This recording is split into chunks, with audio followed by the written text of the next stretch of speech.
ಇವತ್ತಿನ ಈ ಶುಭ ಸಮಾರಂಭದ ಸಾನ್ನಿಧ್ಯ ವಹಿಸಿ ನಮ್ಮೆಲ್ಲರಿಗೆ ಮಾರ್ಗದರ್ಶನ ಮಾಡಲು ಬಂದಿರತಕ್ಕಂಥ ಸಾಣೇಹಳ್ಳಿಯ ಪೂಜ್ಯ ಪಂಡಿತಾರಾಧ್ಯ ಶ್ರೀಗಳವರ ಪಾದಾರವಿಂದಗಳಿಗೆ ಪಡಮಟ್ಟು. ಅದೇ ರೀತಿ ನಮಗೆ ಇಲ್ಲಿ ಈ ಒಂದು ವಿಶಾಲವಾದಂಥ ಪ್ರಾಂಗಣವನ್ನು ನೀಡುವ ಜೊತೆಗೆ ನಮ್ಮೆಲ್ಲರಿಗೆ ವಸತಿ ಊಟೋಪಚಾರದ ವ್ಯವಸ್ಥೆಯನ್ನು ಮಾಡಿ ಭಾಳ ಸುಂದರವಾಗಿ ಅಚ್ಚುಕಟ್ಟಾಗಿ ಈ ಕಾರ್ಯಕ್ರಮವನ್ನು ಸಂಘಟಿಸಲಿಕ್ಕೆ ಬಹಳ ದೊಡ್ಡ ಪ್ರಮಾಣದಲ್ಲಿ ಸಹಾಯ ಮಾಡಿರ್ತಕ್ಕಂಥ ಪೂಜ್ಯ ಬಸವಕುಮಾರ ಶ್ರೀಗಳು, ಈ ಮುರುಘಾ ಮಠದ ಮುಖ್ಯಸ್ಥರು, ಅವರಿಗೂ ಪೊಡಮಟ್ಟು. ಮತ್ತು ಈ ಕಾರ್ಯಕ್ರಮದಲ್ಲಿ ಭಾಗವಹಿಸಲಿಕ್ಕೆ ದೂರದಿಂದ ಬರೆದಿರ್ತಕ್ಕಂಥ ನಮ್ಮ ಗುಲ್ಬರ್ಗದಿಂದ ಬಂದಿರತಕ್ಕಂಥ ಪೂಜ್ಯ ಕಬೀರಾನಂದ ಶ್ರೀಗಳವರಿಗೆ ವಂದಿಸಿ, ಮತ್ತು ಅಥಣಿಯಿಂದ ಬಂದಿರತಕ್ಕಂಥ ಪೂಜ್ಯ ಮೊಟಗಿ ಮಠದ ಚನ್ನಬಸವ ಶ್ರೀಗಳಿಗೆ ನಮಸ್ಕರಿಸಿ, ಮತ್ತು ಇಲ್ಲಿ ಬರ್ತಕ್ಕಂಥ ಪ್ರಭು ಶ್ರೀಗಳಿಗೆ ಮತ್ತು ಇನ್ನಿಬ್ಬರು ಶ್ರೀಗಳಿಗೆ ವಂದಿಸುತ್ತಾ ಈ ಕಾರ್ಯಕ್ರಮದ ಪ್ರಾರಂಭವನ್ನು ಮಾಡ್ತಾಯಿದ್ದೇವೆ. ಈ ಕಾರ್ಯಕ್ರಮಕ್ಕೆ ಬಂದಿರತಕ್ಕಂಥ ಜಾಗತಿಕ ಲಿಂಗಾಯತ ಮಹಾಸಭೆಯ ಎಲ್ಲ ಜಿಲ್ಲಾ ಅಧ್ಯಕ್ಷರುಗಳೇ ಮತ್ತು ಈ ಕಾರ್ಯಕ್ರಮ ಅಧ್ಯಕ್ಷರ ಜೊತೆಗೆ ಬಂದಿರತಕ್ಕಂಥ ಕಾರ್ಯದರ್ಶಿಗಳು, ಕೋಶಾಧ್ಯಕ್ಷರು, ಅವರಿಗೂ ಕೂಡ ಸ್ವಾಗತ ಕೋರ್ತಾ, ಮಹಿಳಾ ಘಟಕದಿಂದ ಬಂದಿರತಕ್ಕಂಥ ಬೇರೆ ಬೇರೆ ಜಿಲ್ಲೆಗಳ ಮಹಿಳಾ ಘಟಕಗಳ ಅಧ್ಯಕ್ಷನಿಯವರಿಗೆ ಕೂಡ ನಾವು ಸ್ವಾಗತ ಕೋರಿ ಈಗ ಸಭೆಯ ಕಾರ್ಯಕ್ರಮ ಪ್ರಾರಂಭಿಸ್ತಿದ್ದೇವೆ. ತಮಗೆ ಈಗಾಗಲೇ ಕಳಿಸಿದ ಅಜೆಂಡಾ ಪ್ರಕಾರ ಅಜೆಂಡಾದಲ್ಲಿ 13 ಭಾಳ ಪ್ರಮುಖ ವಿಷಯಗಳಿದೆ. ಆ 13 ವಿಷಯಗಳಲ್ಲಿ ಇವತ್ತಿನ ಸಭೆಗೆ ಬಹಳ ಪ್ರಮುಖದಂಥ ಚರ್ಚೆಗೆ ಭಾಳಷ್ಟು ಸಮಯ ಬೇಕಾಗತಕ್ಕಂಥ ವಿಷಯಗಳು ಒಂದು 3-4 ಇದೆ. ಅವು ಅಂತಂದರೆ 4, 5, 6 ಈ ವಿಷಯಗಳಿಗಾಗಿಯೇ ಇದೊಂದು ಎಮರ್ಜೆನ್ಸಿ ಮೀಟಿಂಗನ್ನು ನಾವು ಕರೆದಿದ್ದೀವಿ. ತಮ್ಮಲ್ಲಿ ಅಜೆಂಡಾ ಪಟ್ಟಿ ಇದೆ, ನೋಡ್ಕೊಳ್ಬೋದು. ಮೊದಲನೇ 1, 2, 3 ಮತ್ತು 7, 8 ಈ ವಿಷಯಗಳು ಸಹಜವಾಗಿ ಪ್ರತಿಯೊಂದು ಸಭೆಯಲ್ಲಿ ಮಾಡ್ತಕ್ಕಂಥ ಔಪಚಾರಿಕವಾದಂಥ ವಿಷಯಗಳಾಗಿದ್ದರಿಂದ ಅವುಗಳ ಬಗ್ಗೆ ನಾನು ಸಂಕ್ಷಿಪ್ತವಾದ ವಿವರಗಳನ್ನು ನೀಡಿ ಆ ಒಂದು 10 ನಿಮಿಷಗಳು ಮುಗಿಸೋಕ್ಕೆ ಪ್ರಯತ್ನ ಮಾಡ್ತೇನೆ. ಅದರೊಳಗೆ ಯಾರಿಗಾದ್ರೂ ಸಂಶಯ ಇದ್ದರೆ ಪ್ರಶ್ನೆ ಎತ್ತಿದರೆ ಮಾತ್ರ ನಾನು ಉತ್ತರ ಕೊಡ್ತೇನೆ, ಇಲ್ಲವರ ಒಂದು ಸಂಕ್ಷಿಪ್ತವಾದ ಮಾಹಿತಿಯನ್ನು ತಮಗೆ ಕೊಡ್ತೇನೆ. ಮೊದಲೇ ವಿಷಯದಲ್ಲಿ ಹಿಂದೆ ಪುಣೆಯಲ್ಲಿ ನಡೆದಂಥ ನಮ್ಮ ರಾಷ್ಟ್ರೀಯ ಜಾಗತಿಕ ಲಿಂಗಾಯತ ಮಹಾಸಭೆಯ ಇದೇ ಎಕ್ಸಿಕ್ಯೂಟಿವ್ ಕಮಿಟಿಯ ಮೀಟಿಂಗಿನ ನಡಾವಳಿಗಳನ್ನು ತಮ್ಮೆಲ್ಲರಿಗೂ ಕಳಿಸಿ ಆಗಿದೆ. ಅದಕ್ಕೆ ಈಗೂ ಕೂಡ ಮೀಟಿಂಗ್ ಇದೆ. ತಮ್ಗೆ ಯಾರ ಬಗ್ಗೆ ಪ್ರಶ್ನೆ ಇದ್ದರೆ ಕೇಳಿ, ಇಲ್ಲ ಅಂದರೆ ಅವುಗಳನ್ನು ಓದಿ ದೃಢೀಕರಿಸುವ ಮಾಡಿದ್ರೆ ಅನುಕೂಲ ಆಗುತ್ತೆ, ಮುಂದಿನ ಸಭೆಗೆ ಹೋಗಿ ಅನುಕೂಲ ಆಗುತ್ತೆ. ತಮ್ಗೆ ಯಾರ ಪ್ರಶ್ನೆ ಇದ್ದರೆ ಕೇಳ್ಬೋದು. ಹಿಂದಿನ ಸಭೆಯ ನಿರ್ಣಯಗಳ ಮೇಲೆ ತೆಗೆದುಕೊಂಡಂಥ ಒಂದು ನಿರ್ಣಯಗಳ ಮೇಲೆ ಕ್ರಮಗಳನ್ನು ನಾನು ಸ್ವಲ್ಪ ಸಂಕ್ಷಿಪ್ತಗೊಳಿಸ್ತೇನೆ. ಅಲ್ಲಿಯ ಪ್ರತಿಯೊಂದರ ಬಗ್ಗೆ ನಾವು ಕ್ರಮ ತೀರಿಸಿದ್ವಿ. ಅದರಲ್ಲಿ 2 ಕ್ರಮಗಳೇನಿದೆ ಅಲ್ಲ, ಇವತ್ತು ಮತ್ತೆ ವಿಷಯ ಇಟ್ಟಿದ್ದೀವಿ. ಅವು 2 ಯಾವುದು ಅಂತಂದರೆ ವಧುವರರ ಅನ್ವೇಷಣೆ ಕೇಂದ್ರಗಳನ್ನು ಮಾಡೋದಂತಿದೆ. ಈಗಾಗಲೇ ಸಾಫ್ಟ್ವೇರ್ ಮಾಡೋದಕ್ಕೆ ನಾವು ಪ್ರಯತ್ನ ಮಾಡಿದ್ದೀವಿ. ಅದರಲ್ಲಿ ಕೆಲವು ತೊಂದರೆಗಳು ಬಂದಿದೆ. ಇದಕ್ಕೆ ಪೇಮೆಂಟ್ ಇರಬೇಕು ಇರಬಾರ್ದು ಅನ್ನೋ ಒಂದು ತೊಂದರೆ ಇದೆ. ಆ ನಂತರ ಇದನ್ನು ಜಿಲ್ಲಾ ಘಟಕಗಳಲ್ಲಿ ಕೂಡ ಎಕ್ಸ್ಟೆನ್ಷನ್ ಮಾಡಬೇಕು, ಕೇವಲ ರಾಜ್ಯ ಘಟಕಕ್ಕೆ ಮಾತ್ರ ಇರಬೇಕು ಅನ್ನುವಂಥ ಒಂದು ಪ್ರಶ್ನೆ ಬಂದಿದೆ. ಈ ಸಾಫ್ಟ್ವೇರನ್ನು ನಮಗಿದ್ದಂಥ ಈಗೇನು ಆನ್ಲೈನ್ ಸಾಫ್ಟ್ವೇರ್ ಅದಕ್ಕೆ ಹೊಂದಿಸ್ಕೊಂಡು ಮಾಡಬೇಕು ಅಥವಾ ಪ್ರತ್ಯೇಕವಾಗಿ ಮಾಡುವಂಥ 3ನೇ ಪ್ರಶ್ನೆ ಬಂದಿದೆ. ನಾವು ಸಾಫ್ಟ್ವೇರ್ ಇಂಜಿನಿಯರ್ ಅಪಾಯಿಂಟ್ಮೆಂಟ್ ಮಾಡಿದ್ದೀವಿ. ಅದು ದುರ್ದೈವದಿಂದ ಏನಾಗಿದೆ ಅಂದರೆ ಅವರು ನಮ್ಮ ಈ ಸಂಘದ ಸದಸ್ಯರಾಗಿರೋದ್ರಿಂದ ಅವರಿಗೆ ಆ ಟೆಂಡರ್ ಕೊಡೋಕ್ಕೆ ಬರೋದಿಲ್ಲ. ಆದ್ದರಿಂದ ಆ ಟೆಂಡರ್ ಮತ್ತೆ ಕರಿಬೇಕಾಗಿದೆ. ಈಗ ಇದರಲ್ಲಿ ಪದಾಧಿಕಾರಿ ಆಗಿದ್ದವರಿಗೆ ಟೆಂಡರ್ ಕೊಡೋಕ್ಕೆ ಬರೋದಿಲ್ಲ. ಆದ್ದರಿಂದ ಅದನ್ನು ಮತ್ತೆ ಮಾಡಬೇಕಾಗಿದೆ.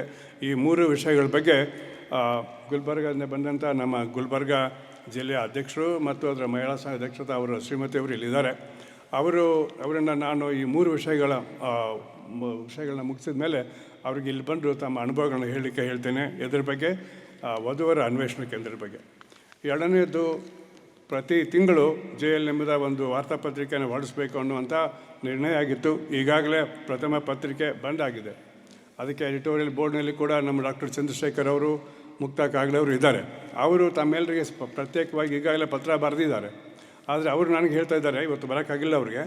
ಅವ್ರೇನು ಹೇಳ್ತಾರೆ ಅಂತಂದರೆ, ಬಹಳ ಜಿಲ್ಲೆಗಳಿಂದ ಅವರು ಯಾವ್ಯಾವ ಜಿಲ್ಲೆಗಳಲ್ಲಿ ಯಾವ್ಯಾವ ಕಾರ್ಯಕ್ರಮ ಎಲ್ಲೆಲ್ಲಿ ಹಮ್ಮಿಕೊಂಡ್ರು, ಆ ಕಾರ್ಯಕ್ರಮಗಳೇನು ಮತ್ತು ಆ ಕಾರ್ಯಕ್ರಮಗಳೇನಾರ ಫೋಟೋಗಳಿದ್ದರೆ ಅವ್ನು ಯಾರು ಕಳಿಸ್ತಾ ಇಲ್ಲ ಸರ್. ಅದಕ್ಕೆ ಎಕ್ಸಿಕ್ಯೂಟಿವ್ ಕಮಿಟಿಯಲ್ಲಿ ನೀವು ಎಲ್ಲರಿಗೂ ತಿಳಿಸ್ಬೇಕು ವಿಷಯ. ಅದರಿಂದ ಇದು 2ನೇ ಸಂಚಿಕೆ ಏನಿದೆ ಅಲ್ಲ ಬರೋದು, ಅದು ತಡ ಆಗಿದೆ. ಯಾಕಂದರೆ ಈಗ ಅವ್ರಿಗೆ ಇದ್ದಂಥ ಮಾಹಿತಿ ಭಾಳ ಚಿಕ್ಕದಿದೆ.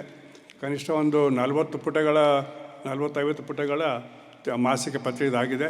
ಮೊದಲನೇ ಪತ್ರಿಕೆ ನಿಮಗೆ ಗೊತ್ತಿರುವಾಗೆ ಬಿಡುಗಡೆ ಆಗಿದೆ. ಈಗ ಎರಡನೇ ಪತ್ರಿಕೆ ಬರಬೇಕಾದ್ರೆ ನಿಮ್ಮಿಂದ ತಡ ಆಗಿದೆ. ಆದರೆ ನಾನು ತಮ್ಮೆಲ್ಲರಲ್ಲಿ ಕೂಡ ಪ್ರತಿ ಜಿಲ್ಲೆಯ ಅಧ್ಯಕ್ಷರುಗಳನ್ನು, ಕಾರ್ಯದರ್ಶಿಗಳನ್ನು, ಕೋಶಾಧ್ಯಕ್ಷರನ್ನ, ಎಲ್ಲ ಸದಸ್ಯರನ್ನು ಮತ್ತು ಮಹಿಳಾ ಘಟಕದ ಎಲ್ಲ ಸದಸ್ಯರನ್ನು ನಾನು ಕೇಳ್ಕೊಳ್ಳೋದಿಷ್ಟೇ, ನೀವು ಏನೇ ಕಾರ್ಯಕ್ರಮ ಎಲ್ಲೇನು ಮಾಡಲಿ, ಇಂತಿಂಥ ದಿವಸ ಇಂತಿಂಥ ಕಾರ್ಯಕ್ರಮ ಇಲ್ಲ ಆಯಿತು, ಇದರಲ್ಲಿ ಎಲ್ಲೆಲ್ಲ ಭಾಗವಹಿಸಿದ್ರು, ಇಂಥ ಚರ್ಚೆ ಆಯಿತು ಅಂತ ಹೇಳೋದ್ರ ಜೊತೆಗೆ ಒಂದು ಸಣ್ಣ ಫೋಟೋಗ್ರಾಫನ್ನು ಹಾಕಿ ಕಳಿಸ್ಕೊಟ್ಬಿಟ್ರೆ ಅದು ತಿಂಗಳ ಮಾಸಪತ್ರಿಕೆಯಲ್ಲಿ ಬರ್ತದೆ, ಪ್ರತಿ ಜಿಲ್ಲೆದು ಬರ್ತದೆ, ಆದಂಥ ಎಲ್ಲ ಕಾರ್ಯಕ್ರಮಗಳ ವಿವರಗಳು ಬರ್ತವೆ. ಅದ್ರ ಜೊತೆಗೆ ಮುಂದಿನ ತಿಂಗಳಲ್ಲಿ ಆಗ್ತಕ್ಕಂಥ ಕಾರ್ಯಕ್ರಮ ಪಟ್ಟಿನೂ ಕೊಟ್ಟರೆ ಮುಂಬರುವ ಕಾರ್ಯಕ್ರಮಗಳು ಅಂತ ಹಾಕಕ್ಕೆ ಬರ್ತದೆ.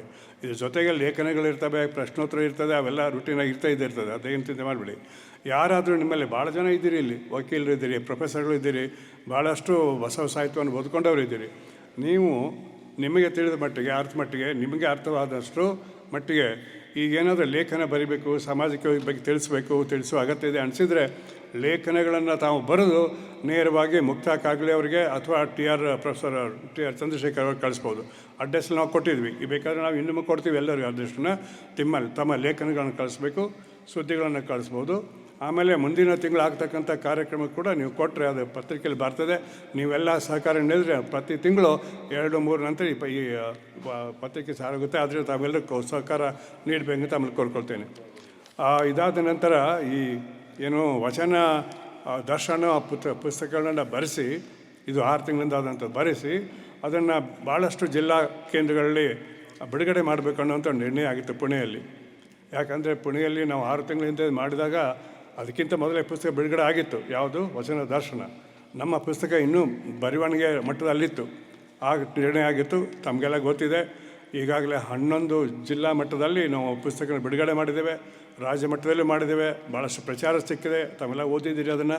ಈಗ ಅದನ್ನು ಬೇರೆ ಯಾವ ಜಿಲ್ಲೆಗಳಲ್ಲಿ ಆಗಿಲ್ಲ, ಅಲ್ಲಿ ನೀವೇ ನಿಮ್ಮ ಒಂದು ಕಾರ್ಯಕ್ರಮ ಮಾಡ್ಕೊಂಡ್ಬಿಟ್ಟು ಅಲ್ಲಿಯ ಸ್ಥಳೀಯ ಭಾಳಷ್ಟು ತಜ್ಞರನ್ನು ಕರೆಸಿ ಅದ್ರ ಬಗ್ಗೆ ಭಾಷಣ ಮಾಡಿಸಿ ನೀವು ಬಿಡುಗಡೆ ಮಾಡುವಂಥ ಕಾರ್ಯಕ್ರಮ ನಾನು ಮುಂಬರುವ ತಿಂಗಳಲ್ಲಿ ಮಾಡಬೇಕಂತ ನಮ್ಮ ಒಂದು ವಿನಂತಿ ಇದೆ. ಅದನ್ನು ತಾವು ನೋಟ್ ಮಾಡ್ಕೊಳ್ಬೇಕು.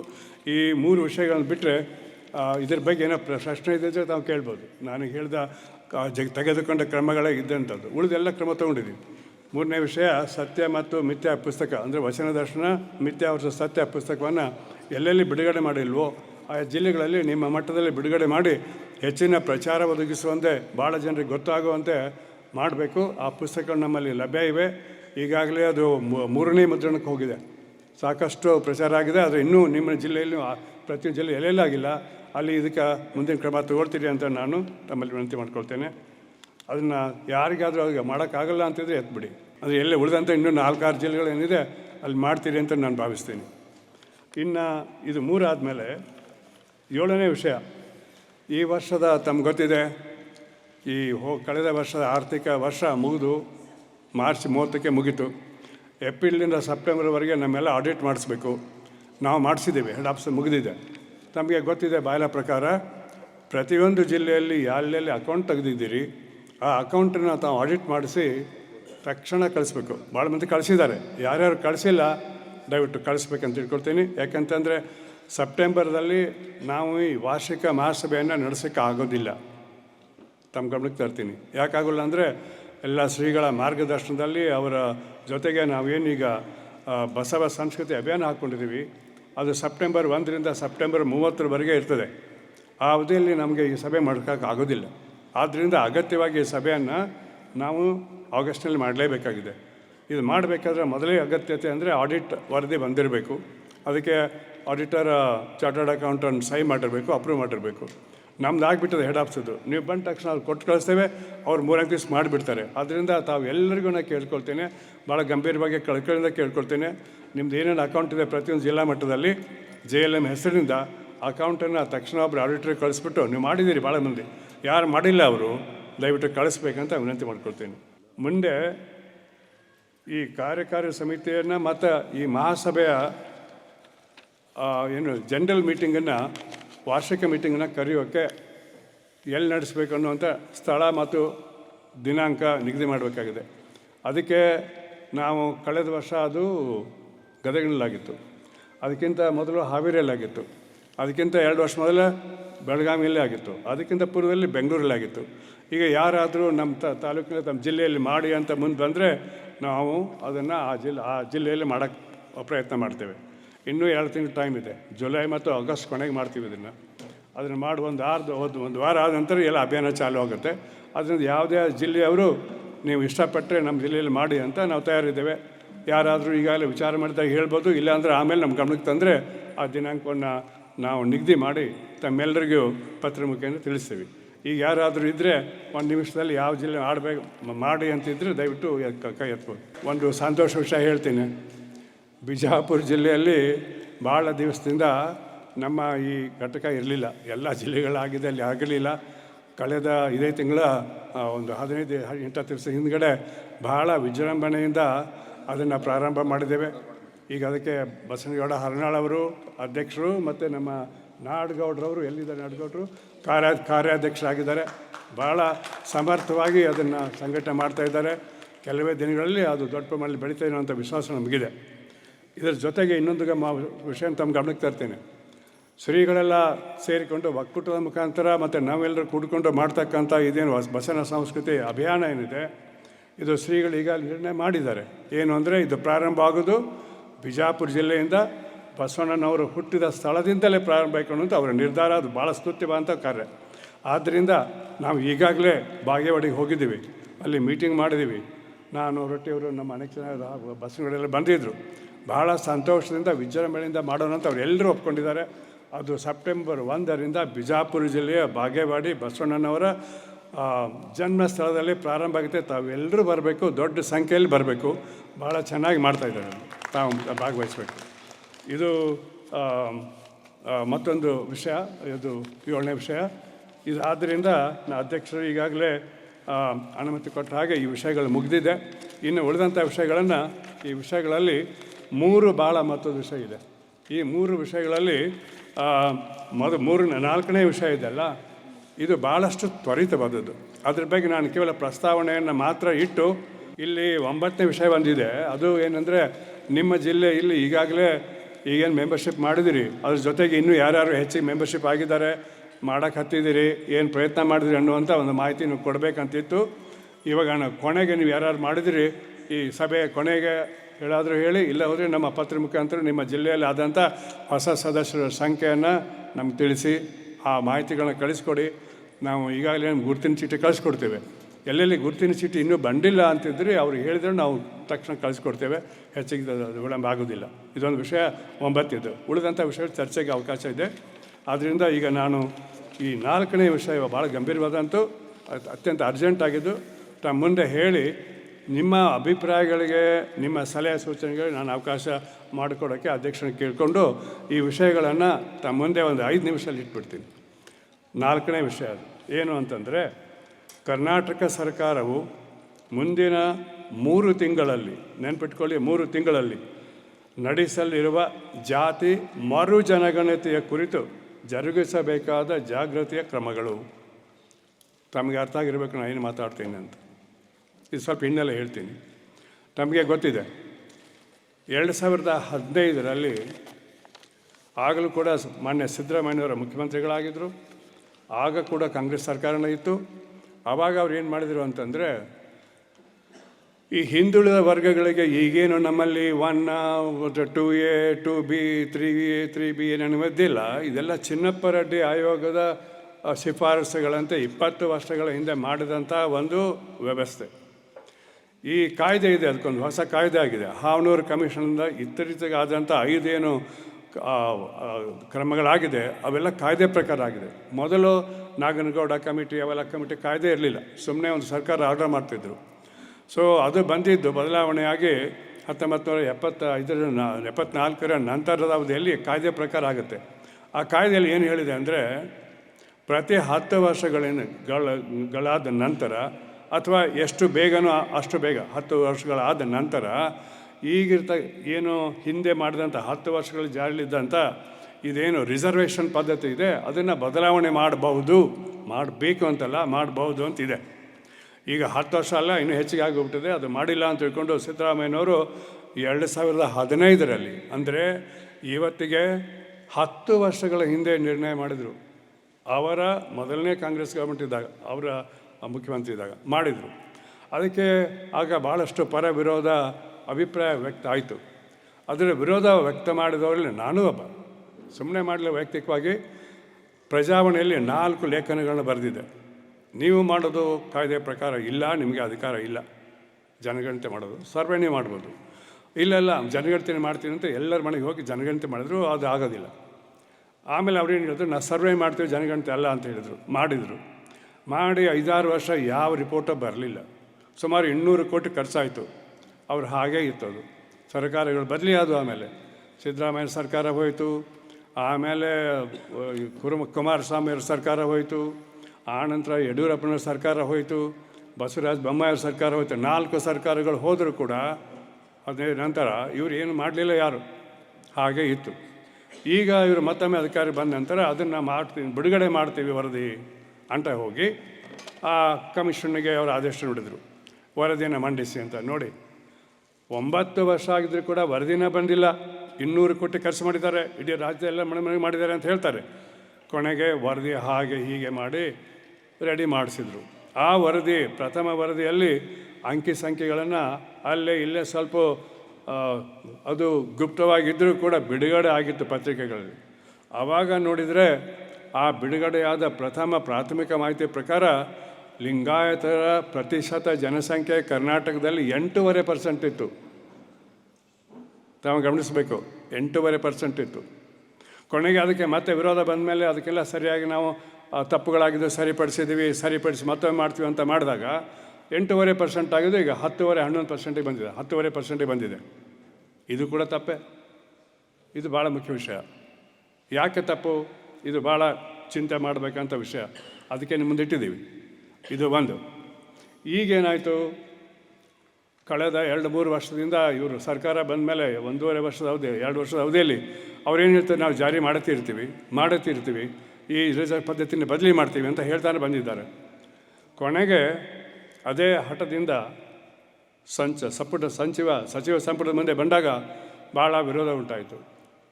ಅವರ ಪಕ್ಷದಲ್ಲಿ, ಅವರ ಸಂಪುಟದಲ್ಲಿ ವಿರೋಧ ಉಂಟಾಯಿತು. ವಿಶೇಷವಾಗಿ ಒಕ್ಕಲಿಗರ ಸಮಾಜದಿಂದ ಲಿಂಗಾಯತ ಸಮಾಜ ಭಾಳಷ್ಟು ವಿರೋಧ ಆಯಿತು. ಅದಕ್ಕೆ ಕಾರಣಗಳಿತ್ತು, ಆಮೇಲೆ ಹೇಳೋಣ. ಆದ ನಂತರ ಅವರ ಹೈಕಮಾಂಡ್, ಕಾಂಗ್ರೆಸ್ ಹೈಕಮಾಂಡಿಗೆ ಚಿಂತೆ ಆಯಿತು.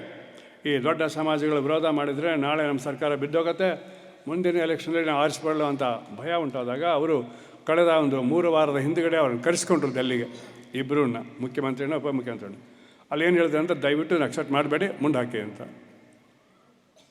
ಅರ್ಥ ಮಾಡ್ಕೊಳ್ಳಿ ಎಷ್ಟು ಗಂಭೀರದ ವಿಷಯ ಅಂತ.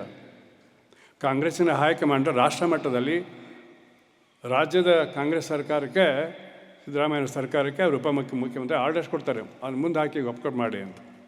ತಪ್ಪುಗಳಾಗಿದೆ ಅಂತ ಅವರ ಹೈಕಮಾಂಡ ಹೇಳ್ತು, ತಪ್ಪುಗಳಾಗಿದೆ, ನಮ್ಗೆ ಮನವರಿಕೆ ಆಗಿದೆ ಅಂತ. ಈಗ ಸಿದ್ದರಾಮಯ್ಯವರು ಹ್ಞೂ ಅಂತ ಬಂದರು. ಈಗೇನು ಹೇಳಿದ್ರು, ಬಂದಮೇಲೆ ಆ ತಪ್ಪುಗಳನ್ನು ನಾವು ಸರಿಪಡಿಸೋಕ್ಕೆ ಮರು ಸಮೀಕ್ಷೆ ಮಾಡ್ತೀವಿ. ನೆನ್ಪಿಟ್ಕೊಳ್ಳಿ, ಇಲ್ಲಿದೆ ನಮ್ಮ ಸಮಸ್ಯೆ. ಮರು ಸಮೀಕ್ಷೆ ಮಾಡ್ತೀವಿ, ಅದನ್ನು 3 ತಿಂಗಳು ಮಾಡಿ ಮುಗಿಸ್ತೀನಿ ಅನ್ನುವಂಥ ಮಾತನ್ನು ಅವ್ರು ಪತ್ರಿಕೆಯಲ್ಲಿ ಬಿಡುಗಡೆ ಮಾಡಿದ್ರೆ ನೀವೆಲ್ಲರೂ ಓದಿದ್ದೀರಿ, ನಾವು ಓದಿದ್ದೀವಿ. ಅದರ ಪರಿಣಾಮ ನಮ್ಮೆಲ್ಲರ ಮೇಲೆ, ಲಿಂಗಾಯತ ಸಮುದಾಯದ ಮೇಲೆ, ಲಿಂಗಾಯತ ಸಂಘಟನೆಗಳ ಮೇಲೆ, ವಿಶೇಷವಾಗಿ ನಮ್ಮ ಮೇಲೆ, ವೀರಶೈವ ಮಹಾಸಭೆ ಮೇಲೆ, ಬಸವದಳದ ಮೇಲೆ, ಮಠಾಧೀಶ ಒಕ್ಕೂಟದ ಮೇಲೆ, ಇವು 4 ಪ್ರಮುಖವಾದಂಥ ಈಗ ಇರ್ತಕ್ಕಂಥ ಸಂಸ್ಥೆಗಳು ಏನಾಗುತ್ತೆ ಅನ್ನೋದನ್ನು ವಿಚಾರ ಮಾಡಿ, ಹಿಂದೆ ಏನಾಗಿತ್ತು ಅನ್ನೋ ಸ್ವಲ್ಪ ಗಮನದಲ್ಲಿ ಇಟ್ಕೊಂಡು, ನೆನಪು ಮಾಡಿಕೊಂಡು, ನಮ್ಮ ತಪ್ಪುಗಳನ್ನು, ಭಾಳ ತಪ್ಪು ಮಾಡಿದ್ದೀವಿ, ನಮ್ಮ ತಪ್ಪುಗಳನ್ನ ನಾವೇ ಸರಿಪಡಿಸ್ಕೊಂಡು ಮುಂದೆ ಏನು ಮಾಡಬೇಕು, ಹೇಗೆ ಮಾಡಬೇಕು, ಎಲ್ಲೆಲ್ಲಿ ಯಾರ್ಯಾರು ಮಾಡಬೇಕು ಅನ್ನುವಂಥ ಪ್ರಶ್ನೆಗಳಿಗೆ ನಾವು ಮುಂದಿನ ಒಂದು ಅರ್ಧ ಗಂಟೆಯಲ್ಲಿ, ಮುಕ್ಕಾಲು ಗಂಟೆಯಲ್ಲಿ ಬೇರೆಯವರು ಈ ಪ್ರಶ್ನೆಗಳ ಬಗ್ಗೆನೇ ಏನಾಗಿತ್ತು ಅನ್ನೋ ಬಗ್ಗೆ ಹೇಳಿಬಿಡ್ತೀನಿ. ಅದಕ್ಕೆ ಏನು ಮಾಡಬೇಕು ಅನ್ನೋದ್ರ ಬಗ್ಗೆ ನೀವು ಸಲಹೆ ಸೂಚನೆ ಕೊಡಿ. ಎಲ್ಲಿ ಯಾರು ಮಾಡಬೇಕನ್ನೋದು ನೀವು ಸಲಹೆ ಸೂಚನೆ ಕೊಡಿ. 3 ಪ್ರಶ್ನೆ ಮೇಲೆ ಏನಾಗಿತ್ತು ಅನ್ನೋದನ್ನು ಗಮನಕ್ಕೆ ತಂದು ಬಿಡ್ತೇನೆ. ಯಾರೂ ತಪ್ಪು ತಿಳ್ಕೊಬಾರ್ದು. ಇಲ್ಲಿರ್ತಕ್ಕಂಥ ಶ್ರೀಗಳಾಗಲಿ, ಹೊರಗಡೆ ಇರ್ತಕ್ಕಂಥ ನಮ್ಮ ಲಿಂಗಾಯತ ಮಠಗಳು ಎಲ್ಲ ಶ್ರೀಗಳಾಗಲಿ, ಮತ್ತು ಇಲ್ಲಿ ಬಂದಂಥ ಈಗ ಲಿಂಗಾಯತ ಅಂತಂದರೆ ನಾವು ಜಾತ್ಯರಹಿತ ಲಿಂಗಾಯತ ಮಹಾಸಭಾ, ಜಾಗತಿಕ ಲಿಂಗಾಯತ ಮಹಾಸಭಾ. ಆದ್ದರಿಂದ ಇಲ್ಲಿ ಎಲ್ಲ ಜಾತಿಗಳ ಜನರು ಬಂದಿದ್ದೀರಿ. ನಮ್ಮ ಸಂಘಟನೆಯಲ್ಲಿ ಎಲ್ಲ ಜಾತಿಗಳ ಜನರು ಇದ್ದಾರೆ. ದಲಿತರ ಹಿಡ್ಕೊಂಡು ಶ್ರೇಷ್ಠರವರೆಗೆ ಎಲ್ಲರೂ ಇಲ್ಲಿದ್ದಾರೆ. ನೀವೆಲ್ಲರೂ ವಿಚಾರ ಮಾಡುವಂಥ ಮಾತನ್ನು ನಿಮ್ಮ ಗಮನಕ್ಕೆ ತರ್ತೇನೆ. ಅದನ್ನು ಯಾರು ತಪ್ಪಾಗಿ ಭಾವಿಸಬಾರ್ದು. ವಸ್ತುಸ್ಥಿತಿಯನ್ನು ಮಾತ್ರ ಮುಂದಿಡ್ತೇನೆ. ಏನಾಯಿತು ಅಂದರೆ, ಈ ದೇಶದ ಸಮಗ್ರ ಇತಿಹಾಸದಲ್ಲಿ ಈ ರಿಸರ್ವೇಷನ್ ಅನ್ನುವಂಥದ್ದು ಏನೋ ಒಂದು ಪದ್ಧತಿ ಇದೆ, ಅದರಿಂದ ಬಹಳಷ್ಟು ಪರಿಣಾಮ ಆಗಿದೆ, ಸಿಕ್ಕಾಪಟ್ಟೆ ಪರಿಣಾಮ ಆಗಿದೆ. ಭಾಳಷ್ಟು ಒಳ್ಳೆಯದು ಆಗಿದೆ, ಕೆಲವು ತಪ್ಪು ಕೆಟ್ಟದ್ದು ಆಗಿದೆ. ನಾನು ಎರಡೂ ಹೇಳೋಕ್ಕೆ ಹೋಗಲ್ಲ. ಆದರೆ ಪರಿಣಾಮ ಏನಾಗಿದೆ ಅಂತಂದರೆ, ನಮ್ಮೆಲ್ಲರಿಗೂ ಇವತ್ತು ಎರಡು ವಿಷಯದಲ್ಲಿ ನಮ್ಮ ಎಲ್ಲರ ಮೇಲೆ, ಪ್ರತಿಯೊಬ್ಬರ ಮೇಲೆ ಪರಿಣಾಮ ಬೀರಿದೆ. ಮೊದಲನೇ ವಿಷಯ, ನಮ್ಮ ಮಕ್ಕಳನ್ನು ಶಾಲೆಗೆ ಕಳಿಸ್ಬೇಕಾಗಿತ್ತು. ಅಂದರೆ ನಮ್ಮ ಮಕ್ಕಳನ್ನು ಶಾಲೆ ಕಾಲೇಜುಗಳಿಗೆ ಕಳಿಸ್ಬೇಕಂದ್ರೆ ಮೆಡಿಕಲ್ಲು, ಎಂಜಿನಿಯರಿಂಗು, ಲಾ ಮತ್ತು ಮ್ಯಾನೇಜ್ಮೆಂಟ್ ಕೋರ್ಸ್ ಕಳಿಸ್ಬೇಕಂದ್ರೆ ಈ ತೊಂದರೆ ದೊಡ್ಡ ಪ್ರಮಾಣದಲ್ಲಿ ಎಲ್ಲ ಸಮಾಜಗಳನ್ನು ಪ್ರಭಾವಗೊಳಿಸಿದೆ. ಹೆಚ್ಚಾಗಿ ಲಿಂಗಾಯತ ಸಮಾಜ ಹೆಚ್ಚಿಗೊಳಿಸಿದೆ. ಯಾಕಂದರೆ ರಿಸರ್ವೇಷನ್ ಅನ್ನೋದೇ ಅಡ್ಮಿಷನ್ದಲ್ಲಿದೆ. ಮಕ್ಕಳಿಗೆ ಶಾಲೆ ಕಾಲೇಜುಗಳಲ್ಲಿ ಅಡ್ಮಿಷನ್ ಕೊಡಬೇಕಾದ್ರೆ ರೋಸ್ಟರ್ ಪ್ರಕಾರ ಹೋಗ್ತಾರೆ. ಆ ರೋಸ್ಟರ್ ಅಂತಂದರೆ ಮೊಟ್ಟ ಮೊದಲನೇ ಆದ್ಯತೆ ಎಸ್ ಸಿಗಳಿಗೆ, ಆಮೇಲೆ ಎಸ್ ಟಿಗಳಿಗೆ, ಆಮೇಲೆ OBCಗಳಿಗೆ, ಆನಂತರ general merit. SC, ST, OBC ಇವು 3 ಮಂದಿ ಕೊಡ್ಕೊಂಡು 3 ಪಂಗಡಗಳು ಸೇರಿಕೊಂಡು 49% ಮಾತ್ರ ಇರ್ತಕ್ಕದ್ದು.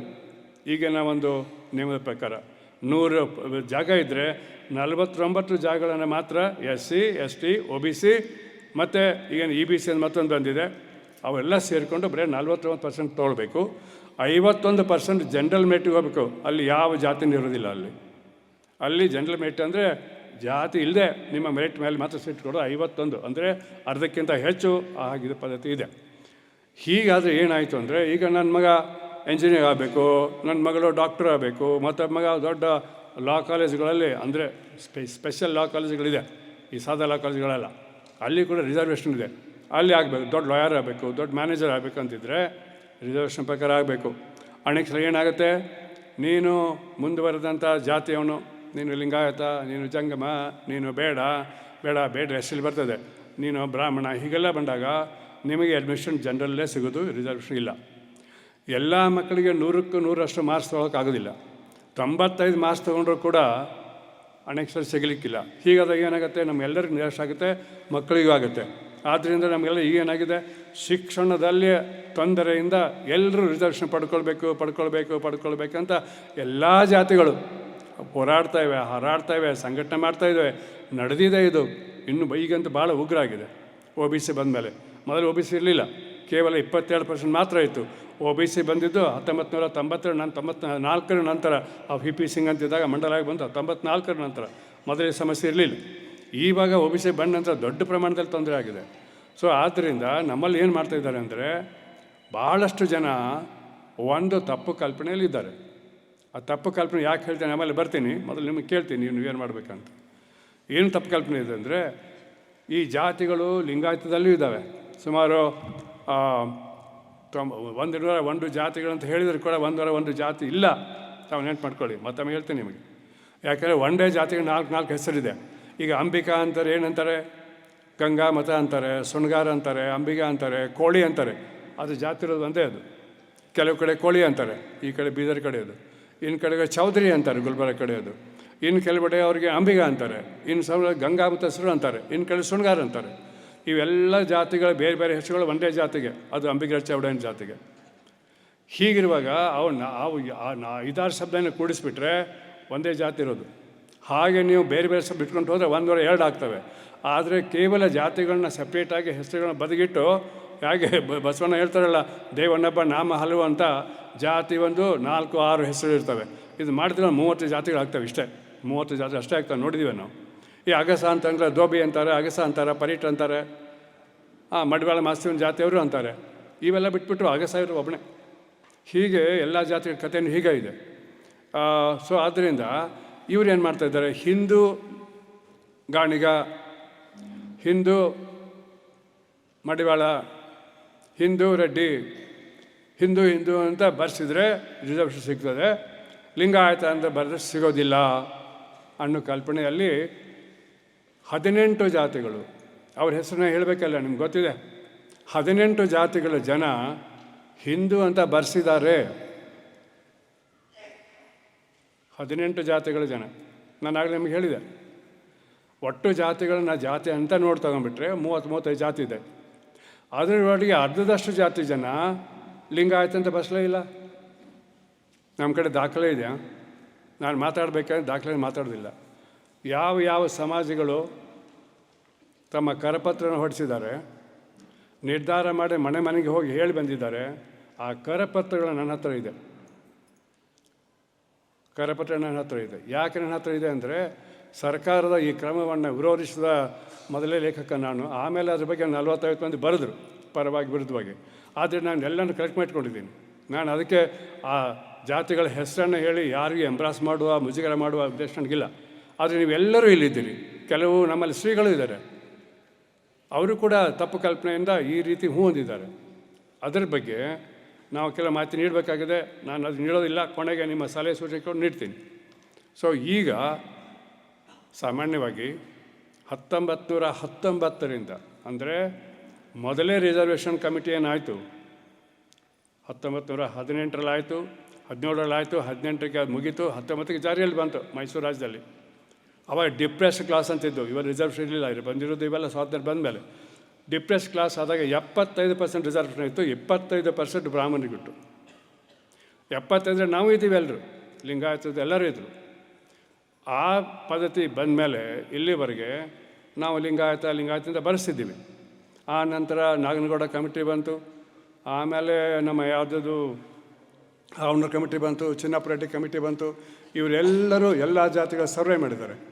ಅದರ ಪ್ರಕಾರ ಸರಾಸರಿ ಕರ್ನಾಟಕದಲ್ಲಿ ಲಿಂಗಾಯತರ ಸಂಖ್ಯೆ 18ರಿಂದ 19% ಇತ್ತು, 17ವರೆಯಿಂದ 19% ಇತ್ತು. ಅಂದರೆ 100ಕ್ಕೆ ಸುಮಾರು 18% ಲಿಂಗಾಯತರು ಕರ್ನಾಟಕದಲ್ಲಿ ಇದ್ದರು. ಅಂದರೆ ಕೊನೆ ಏನಾಗಿದೆ 2011ರಲ್ಲಿ ಏನು ಜನಗಣತಿ ಆಯಿತು, ಅದರ ಪ್ರಕಾರ ಕರ್ನಾಟಕದಲ್ಲಿ 18% ಇದ್ದು ಎಲ್ಲ ಸೇರಿಸ್ಕೊಂಡ್ಬಿಟ್ಟು 6,10,00,000 ಜನಸಂಖ್ಯೆ ಕರ್ನಾಟಕದಲ್ಲಿತ್ತು. 6,10,00,000 18% ಅಂತಂದರೆ ಲಿಂಗಾಯತರ ಜನಸಂಖ್ಯೆ ಎಷ್ಟಾಗಬೇಕು? 18 × 6.1 1,10,00,000 ಆಗಬೇಕು.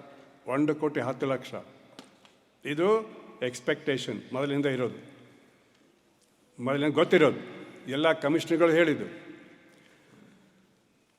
ಇನ್ನೊಂದು ಮಾತು ಹೇಳಬೇಕು, ಈಗ ಹೇಳಲ್ಲ, ನಾನು ಕೊನೆಗೆ ಹೇಳ್ತೀನಿ. ಈಗೇನಾಯಿತು, 8%ಗೆ ಬಂತು. ಮತ್ತು 10% ಲಿಂಗಾಯತರ ಸತ್ತೋದ್ರಾ, ರಾಜ ಬಿಟ್ಟು ಹೋದ್ರಾ, ಅಥವಾ ಧರ್ಮಾಂತರಗೊಂಡು ಬೇರೆ ಜಾತಿಗೆ ಹೋಗ್ಬಿಟ್ರಾ, ಅಥವಾ ಬೇರೆ ಧರ್ಮಕ್ಕೆ ಹೋಗ್ಬಿಟ್ರಾ? ಇದು ಪ್ರಶ್ನೆ. ಯಾಕಂದರೆ ನಾನು ಹೇಳಿದ್ನಲ್ಲ, 35-36 ಜಾತಿಯೊಳಗೆ 18 ಜಾತಿ ಜನ ಲಿಂಗಾಯತ ಅಲ್ಲ ಹಿಂದೂ ಅಂತ ಬರೆಸಿದ್ರೆ ಏನಾಗಬೇಕು? ನ್ಯಾಚುರಲಿ ಆಗಬೇಕಾದಾಯಿತು. 18ರಿಂದ 9ಕ್ಕೆ ಬಂತು. ತಮ್ಗೆ ಅರ್ಥ ಆಯ್ತಾ? ಈಗ ಅದೇ ಜನಗಣತಿಯನ್ನು ಮತ್ತೆ ತಿರುಗಿ ಮಾಡೋಕ್ಕೆ 3 ತಿಂಗಳು ಮಾಡೋಕ್ಕೆ ಸಿದ್ದರಾಮಯ್ಯ ಹೊರಟಿದ್ದಾರೆ. ನಾವು ಈಗ ಜಾಗೃತ ಆಗಲಿಲ್ಲ ಅಂದರೆ, ನಾವು ಜನರಿಗೆ ಹೇಳಿಕೊಡಲಿಲ್ಲ ಅಂದರೆ, ಇದು ನೀವು ಹೇಳಿದ ತಪ್ಪು, ಕೇವಲ ಜಾತಿಗಾಗಿ ಅಷ್ಟೇ ಅಲ್ಲ, ನಿಮಗೆ ಹಿಂದೂ ಅಂತ ಬರೆದ್ರು ಸಿಗ್ತದೆ, ಲಿಂಗಾಯತ್ ಬರೆದ್ರು ಸಿಗ್ತದೆ ಅನ್ನುವಂಥ ಮನವರಿಕೆ ಮಾಡಿಕೊಡಲಿಲ್ಲ ಅಂದರೆ, ಮತ್ತೆ ಹಾಡೋ ದಾಸಯ್ಯ ಅಂತ ಅದೇ ಹಾಡ ಮತ್ತೆ 18% ಬರೋದು. ನಿಮಗೆ ದಾಸಯ್ಯನ ಹಾಡಬೇಕೋ ಅಥವಾ ಇದ್ದಂಥ ಮೂಲ ಸ್ಥಿತಿಗೆ ಹೋಗಿ 18% ಲಿಂಗಾಯತರು ಇರಬೇಕು? ಆ ಪ್ರಶ್ನೆ ನಿಮ್ಮ ಮುಂದಿದೆ. ತಮಗೆ ಗೊತ್ತಾಯ್ತಲ್ಲ ಎಷ್ಟು ಗಂಭೀರ ಇದೆ ಅಂತ. ಆದ್ದರಿಂದ ಇದರ ಬಗ್ಗೆ ನಾವು ಒಂದು ಪ್ರಮುಖ ಸಂಘಟನೆಯಾಗಿ ನಮ್ಮ ಜೊತೆ, ನಮ್ಮ ಬೆಂಬಲಕ್ಕೆ ನಮ್ಮ ಜೊತೆ ಕೆಲಸ ಮಾಡ್ತಕ್ಕಂಥ ಇನ್ನೂ 2 ಪ್ರಮುಖ ಸಂಸ್ಥೆಗಳಿದೆ. ಒಂದು ಮಠಾಧೀಶ ಒಕ್ಕೂಟ, ಅದರ ಸಭೆ ನಾಡ್ದಾಗ್ತಾಯಿದೆ. ದೊಡ್ಡ ಪ್ರಮಾಣದ ಒಂದು 300-400 ಸ್ವಾಮಿಗಳು ಮಠಾಧೀಶ ಸೇರ್ಕೊಂಡ್ಬಿಟ್ಟು ಧಾರವಾಡದಲ್ಲಿ ಸಭೆ ಮಾಡ್ತಾಯಿದ್ದಾರೆ. ಅದರಲ್ಲಿ ಕೂಡ ಈ ಚರ್ಚೆ ಮಾಡ್ತಾರೆ ನಾನು ತಿಳ್ಕೊಂಡಿದ್ದೀನಿ. ನಂಗೆ ಗೊತ್ತಿಲ್ಲ ಅಜೆಂಡಾ, ಶ್ರೀಗಳಿಗೆ ಹೇಳ್ತೀನಿ ತಾವು ಎತ್ಬೋದು ಅಂತ ರಿಕ್ವೆಸ್ಟ್ ಮಾಡ್ಕೋತೀನಿ. ಅವರಿದ್ದಾರೆ. ಬಸವದಳ, ಮಾತೆಮಾದೇವಿ, ಅದು ದೊಡ್ಡ ಪ್ರಮಾಣ ಸಂಸ್ಥೆ, ಅವರೆಲ್ಲ ನಮ್ಗೆ ಕೊಟ್ಟಿದ್ದಾರೆ. ಈ ವಿಷಯದಲ್ಲಿ ನಾವು ಏನು ನಿರ್ಣಯ ತಗೊಳ್ತೀವಿ ಅದು ನಾವು ಮಠಾಧೀಶ ಜೊತೆಯಿಂದ ಕೂಡ ಕನ್ಸಲ್ಟ್ ಮಾಡಿ ಅವರ ಒಂದು ಮಾರ್ಗದರ್ಶನ ಪಡೆದು ಕೊನೆಗೆ ಬಸವದಳ ಅವ್ರು ಏನು ಮಾತೆಮಾದೇವಿ ಸಂಘಟನೆ ಏನಿದೆ ಅವ್ರ ಜೊತೆ ಕೂಡ ಚರ್ಚೆ ಮಾಡಿ ನಾವೆಲ್ಲರೂ ಈಗ ವೀರಶೈವ ಮಹಾಸಭೆಯಲ್ಲಿ ನಾವು ಚರ್ಚೆ ಮಾಡೋಕ್ಕೆ ಈಗೆಲ್ಲ ನಿನ್ನೆ ಹೇಳ್ಬಿಟ್ಟಿನಿ. ನೀವು ಯಾವಾಗ ರೆಡಿ ಇದ್ದೀರಿ, ನೀವೇನು ಮಾಡ್ತೀರಿ ಈ ಸಮಸ್ಯೆಗಳಂತ ನಿನ್ನೆ ಹೇಳಿದ್ದೀನಿ. ನಮ್ಮ ಕೆಲವು ಜನ ಮಾತಾಡೋಗಿದ್ದರು, ನಾನು ಮಾತಾಡುವಾಗ ಅವರು ಹೇಳಿದ್ದಾರೆ, ನೀವು ಮಾಡ್ಕೊಂಡು ನಿಮ್ಮ ಸೂಚನೆ ನಮ್ಗೆ ಕೊಡಿ, ನಾವು ಆಮೇಲೆ ಮೀಟಿಂಗ್ ಕರಿತೀವಿ ಅಂತ ಹೇಳಿದ್ದಾರೆ. ಈ ಉದ್ದೇಶ ಏನಂದರೆ ವೀರಶೈವ ಮಹಾಸಭೆ ಆಗಲಿ, ಜಾಗತಿಕ ಲಿಂಗಾಯತ ಮಹಾಸಭೆ ಆಗಲಿ, ಬಸವದಳ ಬಸವ ಧರ್ಮಪೀಠ ಆಗಲಿ ಮತ್ತು ಮಠಾಧೀಶ ಒಕ್ಕೂಟ ಆಗಲಿ, ಈ 5 ಪ್ರಮುಖವಾದಂಥ ಈ ಸಮುದಾಯದ ದೊಡ್ಡ ಸಂಸ್ಥೆಗಳು ಕರ್ನಾಟಕದಲ್ಲಿವೆ. ಈ 5 ಸಂಸ್ಥೆಗಳು ಕೊಡಲಿಲ್ಲ ಅಂದರೆ ಸಣ್ಣ 100 ಮಂದಿ 200 ಮಂದಿ ಓಣಿಗೊಂದೊಂದು, ವಾರ್ಡಿಗೊಂದೊಂದು, ಹಳ್ಳಿಗೊಂದೊಂದು ಇರ್ತಕ್ಕ ಏನು ಮಾಡೋಕ್ಕಾಗಲ್ಲ. ಒಂದು 100-150 ಮಂದಿ ಇರ್ತಾರೆ. ಬಸವಣ್ಣನ ಹಾಡೋದು, ವಚನ ಹಾಡೋದು, ಇದ್ದದ್ದನ್ನು ಮತ್ತೆ ಇದ್ದದನ್ನು 4-5 ಭಾಷಣ ಕೊಟ್ಟು ಇದರಿಂದ ಏನು ಪ್ರಯೋಜನ ಇಲ್ಲ, ಏನು ಪ್ರಯೋಜನ ಇಲ್ಲ. ನೆನಪಿಟ್ಕೊಳ್ಳಿ, ನಿಮ್ಮ ಜ್ಞಾನ ಬೆಳಿಬೋದು, ಮತ್ತದ್ದು ಬೆಳೆಸ್ಕೊಳ್ಳಿ. ಆದರೆ ಸಾಮಾಜಿಕವಾಗಿ ಸಂಘಟಿತವಾದಂಥ ಒಂದು ಏನು ಸಾಮುದಾಯಿಕ ಜೀವನ ಇರ್ತದೆ, ಅದರಿಂದ ನಿಮ್ಮ ತಿಳುವಳಿಕೆಯಿಂದ ಮಾತ್ರ ಆಗಲಾರ್ದು. ತಿಳುವಳಿಕೆ ಜೊತೆಗೆ ನಾವು ಆ್ಯಕ್ಷನನ್ನು ತಗೊಳ್ಬೇಕು, ಆ ರೀತಿ ಕ್ರಮವನ್ನು ಒದಗಿಸ್ಬೇಕು. ಅಂದರೆ ಮಾತ್ರ ಈ ಸಾಮಾಜಿಕವಾಗಿ ಒದಗಬಹುದಂಥ ಸಮಸ್ಯೆಗಳಿಗೆ ಪರಿಹಾರ ಸಿಗ್ತದೆ. ಇಲ್ಲ ಹೋದರೆ ಭಾಷಣ ಮಾಡಿದೆ, ಹಾಡಿದ್ದು ಹಾಡೋದು ಆಸೆ ಅಂತ ಹಾಡ್ಕೊಂತ ಆಗೋದಿಲ್ಲ. ಆದ್ದರಿಂದ ಆ ಎಲ್ಲ ಸಣ್ಣ ಪುಟ್ಟ ಸಂಘಟನೆಗಳು ಕೂಡ ನಾವು ಕರ್ಕೊಂಡು ಹೋಗ್ಬೇಕು ನಮ್ಮ ಜೊತೆ. ಅದನ್ನು ಮಾಡೋಣ. ಈಗ ನಾವು ಏನು ಹೇಳ್ತಾ ಇದ್ದೀವಿ ಅಂದರೆ, ಈ ಎಲ್ಲ ಲಿಂಗಾಯತ ಸಂಘಟನೆಗಳು ಒಂದುಗೂಡಬೇಕು. ಒಂದು ನಾನು ಖಾತ್ರಿಯಾಗಿ ನಮಗೆ ಹೇಳ್ತೇನೆ, ನಾನು ಮಾತಾಡಿದ್ದೀನಿ ಈಗಾಗಲೇ, ಈ 3 ಸಂಘಟನೆಗಳನ್ನು ಸಂಪೂರ್ಣ ಒಂದೇ ರೀತಿಯಲ್ಲಿ ನಮ್ಮ ಆಗಾಗ ಈಗಲೇ ನಿರ್ಣಯ ಮಾಡಿದ್ದೀವಿ. ಅದಕ್ಕೆ ಮಾರ್ಗದರ್ಶನ ಮಾಡ್ತಾರೆ ಜಾಗತಿಕ ಲಿಂಗಾಯತ ಮಹಾಸಭೆ, ಬಸವದಳ ಮತ್ತು ಒಕ್ಕೂಟ. ನಾವು 3 ಮಂದಿ ಕೂಡ ಕೆಲಸ ಮಾಡ್ತೀವಿ. ಈಗ ನಾವೇನು ಪ್ರಯತ್ನ ಮಾಡ್ತಿದ್ದೀವಿ ಅಂದರೆ ವೀರಶೈವ ಮಹಾಸಭೆಗೆ ತಗೊಳ್ಳೋಣ ಅಂತ ನಾವು ಪ್ರಯತ್ನ ಮಾಡ್ತಿದ್ದೀವಿ. ಅದು ನೋಡೋಣ ಬರ್ತಾರೆ ಇಲ್ವ ಅಂತ. ಬರ್ತಾರೆ ಅವರು. ಅಲ್ಲಿರೋದು ವೀರಶೈವ ಹೊಸ ಲಿಂಗಾಯತ ಅಲ್ಲ, ಇಲ್ಲಿರೋದು 2 ಸಮಾಜ ಕೂಡ್ಕೊಂಡ್ರೆ ಒಂದು ಭವಿಷ್ಯ. ಆದ್ದರಿಂದ ಅವ್ರು ಬರ್ತಾರೆ ಅನ್ನೋಂಥ ಒಂದು ನಂಬಿಕೆ ನಮಗಿದೆ. ನೋಡೋಣ ಎಲ್ಲಿಗೆ ಬರ್ತಾರೆ ಅಂತ. ಈಗ ಮಾಡಬೇಕು. ಈಗ ಅದಕ್ಕೆ ನೀವೆಲ್ಲರೂ ಮುಂದಿನ ಒಂದು ಅರ್ಧ ಗಂಟೆಯಲ್ಲಿ 3/4 ಗಂಟೆಯಲ್ಲಿ ಒಂದು 5 ನಿಮಿಷ ತೊಗೊಂಡ್ಬಿಟ್ಟು ನಿಮ್ಮ ಅಭಿಪ್ರಾಯಗಳನ್ನು ನಮ್ಮೆಲ್ಲರಿಗೂ ತಿಳಿಸಿ, ಅದ್ರ ಮೇಲೆ ಚರ್ಚೆ ಆಗಲಿ. ಒಂದು 4 ನಿಮಿಷ ಬಂದುಬಿಟ್ಟು ನಿಮ್ಮ ಮಾತುಗಳನ್ನು ಹೇಳಿ ಹೋಗಿ. ಸಂಘಟನೆ ಮಾಡೋ ರೀತಿ ಬಗ್ಗೆ ಮಾತಾಡಿ, ಏನು ಮಾಡಬೇಕಂತ ಸಲಹೆ ಸೂಚನೆ ಕೊಡಿ. ಎಲ್ಲಿಂದ ಚಾಲು ಮಾಡಬೇಕು, ಹಳ್ಳಿಯಿಂದ ಚಾಲು ಮಾಡಬೇಕು, ಪಟ್ಟಣ ಚಾಲು ಮಾಡಬೇಕು, ರಾಜ್ಯದಿಂದ ಚಾಲು ಮಾಡಬೇಕು, ಜಿಲ್ಲೆ ಚಾಲು ಮಾಡಬೇಕು, ಇದೆಲ್ಲ ತಾವು ಹೇಳಿ. ಏನು ಹೇಳಬೇಕು ಹೇಳಿ, ಸರಿಯಾದಂತ ಹೇಳಿ. ಇದು ಆಜ್ಞೆ ಅಲ್ಲ, ಇದು ಆದೇಶ ಅಲ್ಲ. ನಿಮ್ಮ ಸಲಹೆಗೆ ಒಳಪಟ್ಟು, ನಿಮ್ಮ ಅಭಿಪ್ರಾಯಕ್ಕೆ ಒಳಪಟ್ಟು ನಾನು ಹೇಳ್ತಾ ಇರೋದು ಲಿಂಗಾಯತ ಅಂತ ಬರೆಸ್ಬೇಕು, ಹಿಂದೂ ಅಂತ ಅಲ್ಲ. ಇಷ್ಟೇ ಒಂದೇ ಅಲ್ಲ. ಚಪ್ಪಾಳೆ ಹೊಡೆದು ಒಬ್ಬರಿಗೆ ಸೂಚಿಸಿದ್ರು, ನೀವು ಸೂಚಿರಾಗಲಿಲ್ಲ. ನೀವೆಲ್ಲರೂ ಲಿಂಗಾಯತ ಅಂತ ಬರೆಸ್ತೀರಿ. ಲಿಂಗಾಯತ ಅಂತ ಬರೆಸಿ ಹಿಂದೂ ಅಂತ ಬರೆಸ್ಬೇಡಿ. ನನಗೆ ಹೇಳಿದೆ, ನಿಮ್ಮಲ್ಲಿ ಎಲ್ಲರೂ ಪ್ರಶ್ನೆ ಕೇಳ್ತಾರೆ, ಅಂದರೆ ನಮ್ಮ ಮಕ್ಕಳ ರಿಸರ್ವೇಷನ್ ಸಿಗ್ತದೆಯಾ ಅಂತ. ಸಿಗ್ತದೆ. ಯಾಕೆ ಸಿಗ್ತದೆ ಅಂದರೆ, ನಿಮಗೆ ನಾನು ಹೊಸದು ಹೇಳೋದಿಲ್ಲ, ಇದ್ದಂಥ ಪಟ್ಟಿಯನ್ನು ನೀವೇ ನೋಡ್ಕೊಳ್ಳಿ. ಈ ಹಾಗಿದೆ ಪಟ್ಟಿ. ಈ 3B ಲಿಂಗಾಯತರಿಗೆ 3Bಯಲ್ಲಿದೆ, 2Aದಲ್ಲಿದೆ, ಈಗ ಅಲ್ಲಿದೆ. ಈ 3Bದಲ್ಲಿ ಏನಿದೆ ಭಾಳ ವಿಶೇಷ. 2Aದಲ್ಲಿ ಒಂದು 3-4 ಜಾತಿಗಳಿದೆ. ಅಷ್ಟು ಬಿಟ್ಟರೆ ಮ್ಯಾಕ್ಸಿಮಮ್ ಇರೋದು 32 ಜಾತಿಗಳು ಈ 3Bಯಲ್ಲಿದೆ. ಆದರೆ ಏನಿದೆ, 3B ಲಿಂಗಾಯತರು ನಾವು ಇಲ್ಲಿವರೆಗೆ ಧರ್ಮ ಅಂತ ಅವ್ರು ಒಪ್ಕೊಂಡಿಲ್ಲ, ನಾವು ಕೇಳ್ತಾ ಇದ್ದೀವಿ. ಇದೆ ಎಲ್ಲಿ? 3Bನಲ್ಲಿ. ಮೊದಲೇ ಶಬ್ದ ಅಲ್ಲಿಂದ ಚಾಲು ಆಗುತ್ತೆ, ಲಿಂಗಾಯತರಿಂದನೇ. ಆದರೆ ಒಂದು 18-20 ಜಾತಿಗಳನ್ನ ಹೆಸರಿಸ್ಕೊಂಡಿದ್ದಾರೆ. ಅದಾದಮೇಲೆ ನೆಕ್ಸ್ಟ್ ಯಾವ ಧರ್ಮ? ಜಾತಿ ಅಲ್ಲ, ಧರ್ಮ. ಕ್ರಿಶ್ಚಿಯನ್ರಿಗಿದೆ. ನೋಡಿದ್ದೀರ ಲಿಸ್ಟನ್ನು? 3Bದಲ್ಲಿ ಕ್ರಿಶ್ಚಿಯನ್ರಿಗಿದೆ. ನೀವು ನೋಡಿದ್ದೀರ ಲಿಸ್ಟನ್ನು? ಎಷ್ಟು ಮಂದಿ ನೋಡಿಲ್ಲ? ಕೈ ಎತ್ತಿ. ಯಾರೂ ನೋಡಿಲ್ಲ. ಅಂದರೆ 3B ಲಿಸ್ಟನ್ನು ನೋಡೇನಲ್ಲ ನೀವು ಹೇಳ್ತಾ ಇದ್ದೀರಿ. ಕ್ರಿಶ್ಚಿಯನ್ರಿಗೆ ಅದೇ ಲಿಸ್ಟ್ನಲ್ಲಿದೆ. ಜೈನರಿಗಿದೆ ಅದೇ ಲಿಸ್ಟ್ನಲ್ಲಿ. ನೋಡಿದ್ದೀರಾ? ದಿಗಂಬರ ಜೈನರಿಗೆ ಕರ್ನಾಟಕದಲ್ಲಿ ಶ್ವೇತಾಂಬರ ಜೈನಗಳು ಇಲ್ಲ, ಇದ್ದರೂ ಬೆಳವಣಿಗೆ ಕೊಟ್ಟಿಲ್ಲ. ದಿಗಂಬರ ಜೈನರಿಗಿದೆ, ಜೈನರಿಗಿದೆ, ಕ್ರಿಶ್ಚಿಯನ್ರಿಗಿದೆ. ಇವೆರಡು ಸ್ವತಂತ್ರ ಧರ್ಮಗಳು, ಹಿಂದೂ ಧರ್ಮದ ಭಾಗ ಅಲ್ಲ. ಜೈನರು, ಕ್ರಿಶ್ಚಿಯನ್ರು. ಮುಸಲ್ಮಾನರಿಗಿದೆ 2Aದಲ್ಲಿ. ನೋಡಿದ್ದೀರಾ? ಈಗಿನ ಪದ್ಧತಿಯಲ್ಲಿ ಮುಸಲ್ಮಾನರಿಗಿದೆ, ಕ್ರಿಶ್ಚಿಯನ್ರಿಗಿದೆ, ಜೈನರಿಗಿದೆ. ಮುಂದಿನ ಪಟ್ಟಿಯಲ್ಲ, ಹಿಂದಿನ ಪಟ್ಟಿನೂ ಇತ್ತು, ಇವತ್ತಿನ ಪಟ್ಟಿಯಲ್ಲೂ ಇದೆ. ಮತ್ತು ಲಿಂಗಾಯತ ಸ್ವತಂತ್ರ ಧರ್ಮ ಆದರೂ ಅಷ್ಟೇ, ಜಾತಿ ಆದರೂ ಅಷ್ಟೇ, ಲಿಂಗಾಯತರಿಗೆ ಇದೆ. ಯಾಕೆ? ಜಾತಿಗಳ ಆಧಾರದ ಮೇಲಿಂದ, ಧರ್ಮಗಳ ಆಧಾರದ ಮೇಲಿಂದ OBC ರಿಸರ್ವೇಷನ್ ಕೊಡೋದಿಲ್ಲ. OBC, O ಅಂದ್ರೇನು? ಅದರ್, ಇತರ. B ಅಂದರೆ ಬ್ಯಾಕ್ವರ್ಡ್, ಹಿಂದುಳಿದ. ಕ್ಲಾಸ್, ವರ್ಗ, ಕಾಸ್ಟ್ ಅಲ್ಲ. ಕ್ಲಾಸ್ ಅಂದರೆ ವರ್ಗ, ಕಾಸ್ಟ್ ಅಲ್ಲ, ಜಾತಿ ಅಲ್ಲ. ಸುಪ್ರೀಂ ಕೋರ್ಟ್ ಒಂದಲ್ಲ 3 ಸಲ ಮಾರ್ಗದರ್ಶನ ಮಾಡಿದ್ದಾರೆ. ಜಾತಿ ಒಂದರ ಆಧಾರದ ಮೇಲಿಂದ OBC ರಿಸರ್ವೇಷನ್ ಮಾಡೋಕೆ ಬರೋದಿಲ್ಲ, ಮಾಡಬಾರ್ದು. ಮತ್ತೊಮ್ಮೆ ರಿಪೀಟ್ ಮಾಡ್ತೀನಿ. OBC ಅನ್ನುವಂಥ ರಿಸರ್ವೇಷನ್ ಮಾಡುವಾಗ ಜಾತಿ ಆಧಾರ, ಧರ್ಮ ಆಧಾರ ಮೇಲೆ ಮಾಡಬಾರ್ದು. ನೀವು ಮಾಡಿದ್ರೆ ಒಪ್ಪೋದಿಲ್ಲ. ಸುಪ್ರೀಂ ಕೋರ್ಟ್ ಹೇಳಿದ್ದಾರೆ, ರದ್ದು ಮಾಡಿದ್ದಾರೆ. 2 ರದ್ದಾಗಿದೆ, ಲಿಂಗಾಯತರಿಂದ ಆಗಿದೆ. ಅವು 2 ಯಾವುದು? ನಾಗನಗೌಡ ಕಮಿಟಿ, 58-60 ಅವಧಿಯಲ್ಲಿ ನಿಜಲಿಂಗಪ್ಪನವರು ಮುಖ್ಯಮಂತ್ರಿ ಇದ್ದಾಗ ಮಾಡಿದ್ರು ಅದನ್ನು. ಕಮಿಷನ್ ಅಲ್ಲ, ಅವಾಗಿನ್ನೂ ಕಾಯ್ದೆ ಆಗಿರಲಿಲ್ಲ. ಅವ್ರೇನು ಹೇಳಿದ್ರು ಅಂದರೆ, ಲಿಂಗಾಯತ ಅನ್ನೋದು ದೊಡ್ಡ ಸಮಾಜ, ಅದು ಭಾಳ ಮುಂದುವರೆದಂಥ ಸಮಾಜ, ಅವರಿಗೆ ನಾನು ರಿಸರ್ವೇಷನ್ ಕೊಡಲ್ಲ ಅಂತ ಹೇಳಿದರು. ಲಿಂಗಾಯತ ಸಂಘಟನೆಗಳು, ವಿಶೇಷವಾಗಿ ವೀರಶೈವ ಮಹಾಸಭಾ ಹಿಡ್ಕೊಂಡು ಎಲ್ಲರೂ ಸುಪ್ರೀಂ ಕೋರ್ಟಿಗೆ ಹೋದರು. ಸುಪ್ರೀಂ ಕೋರ್ಟ್ ಏನು ಹೇಳಿದರು? ನಾಗನಗೌಡ ಮಾಡಿದ್ರು ತಪ್ಪು, ಆ ರಿಪೋರ್ಟ್ ರಿಜೆಕ್ಟ್ ಮಾಡಲಾಯಿತು. ನೀಲಪ್ಪನ ಕಾಲದಲ್ಲಾಗಿದ್ದು ಲಿಂಗಾಯತರಿಂದ ರಿಜೆಕ್ಟ್ ಆಯಿತು. ಬಿಕಾಸ್ ಜಾತಿ ಧರ್ಮದ ಆಧಾರದ ಮೇಲೆ ಮಾಡೋಕ್ಕೆ ಬರೋದಿಲ್ಲ. ಎರಡನೇದ್ದು ವೆಂಕಟಸ್ವಾಮಿ ಆಯೋಗ. ಇದು ರಾಮಕೃಷ್ಣ ಹೆಗಡೆ ಅವರಿದ್ದಾಗ, ಬೊಮ್ಮಾಯಿ ಅವರಿದ್ದಾಗ ಮಾಡಿದರು, ಅವರೇ ಮಾಡಿದ್ದು. ವೆಂಕಟಸ್ವಾಮಿ ಕೂಡ ಇದನ್ನೇ ಹೇಳಿದರು, ನಾಗನಗೌಡ ಹೇಳಿದ್ದೇನೆ. ಏನು ಹೇಳಿದರು? ಲಿಂಗಾಯತರು ಮುಂದುವರೆದಂಥದ್ದು ಅವರಿಗೆ ರಿಸರ್ವೇಷನ್ ಕೊಡೋದಿಲ್ಲ ಅಂತ. ಮತ್ತೆ ಸುಪ್ರೀಂ ಕೋರ್ಟಿಗೆ ಹೋಯಿತು, ಅದೇ ಲಿಂಗಾಯತರೇ ಹೋದರು. ಸುಪ್ರೀಂ ಕೋರ್ಟಲ್ಲಿ ರದ್ದಾಯಿತು. ನಾಗನಗೌಡ ಕಮಿಟಿ ಜಾರಿಯಲ್ಲಿ ಬರಲಿಲ್ಲ. ಆದ್ದರಿಂದ ರಾಮಕೃಷ್ಣ ಹೆಗಡೆ ಅವರಿಗೆ, ಬೊಮ್ಮಾಯಿ ಇವರೆಲ್ಲರಿಗೂ ಮುಖಭಂಗ ಆಯಿತು. ಕೆಲವು ದಿವಸ ಬಿಟ್ಟು, ಒಂದು 2-3 ವರ್ಷ ಬಿಟ್ಟಿದೆ, 2 ವರ್ಷ ಬಿಟ್ಟು ಮತ್ತೊಂದು ಕಮಿಷನ್ ಮಾಡಿದರು, ಚಿನ್ನಪ್ಪ ರೆಡ್ಡಿ ಆಯೋಗ. ಅದು ಕಮಿಟಿ ಅಲ್ಲ, ಕಾಯ್ದೆ ಪಾಸಾಗಿತ್ತು ಆಗ. ಚಿನ್ನಪ್ಪ ರೆಡ್ಡಿ ಕಮಿಷನ್ ಮಾಡಿದರು. ಅವರು ಮಾಡಿದ್ದೇ ಇವತ್ತು ಜಾರಿಯಲ್ಲಿದೆ. ಸ್ವಲ್ಪ ಮಾಡಿಫೈ ಮಾಡಿದ್ದಾರೆ, ಆದರೆ ಮೂಲ 80% ಅದೇ ಇದೆ. ಕೇಂದ್ರ ಸರ್ಕಾರ ಅದೇ ಪಟ್ಟಿ ಮೇಲೆ ಆಗಿದೆ. 1994-98 ಕೇಂದ್ರ ಸರ್ಕಾರದ ಲಿಸ್ಟ್ನಲ್ಲಿ 35, ಈಗ ಮತ್ತೆ ಅದು ಹೆಚ್ಚಿಗೆ ಕೂಡಿಸೋದು 40 ಜಾತಿಗಳು, ಲಿಂಗಾಯತ ಜಾತಿಗಳು ಕೇಂದ್ರ ಸರ್ಕಾರದ OBC ಪಟ್ಟಿಯಲ್ಲಿ ಇವೆ. ಇದು ಮರಿಬಾರ್ದು. ಅದಕ್ಕೆ ಸಂವಿಧಾನಬದ್ಧವಾಗಿದೆ. ಸುಪ್ರೀಂ ಕೋರ್ಟ್ ಅದಕ್ಕೆ ವಿರುದ್ಧ ಆಗಿಲ್ಲ. ನಿಮಗೆ ಅನೇಕ ಜನರಿಗೆ ಇನ್ನೂ ವಿಚಿತ್ರ ಅನಿಸುತ್ತೆ, ಯಾಕಂದರೆ ಅಪಪ್ರಚಾರ ಆಯಿತು. ಹಾವನೂರು ಕಮಿಷನ್ ವರದಿಯಲ್ಲಿ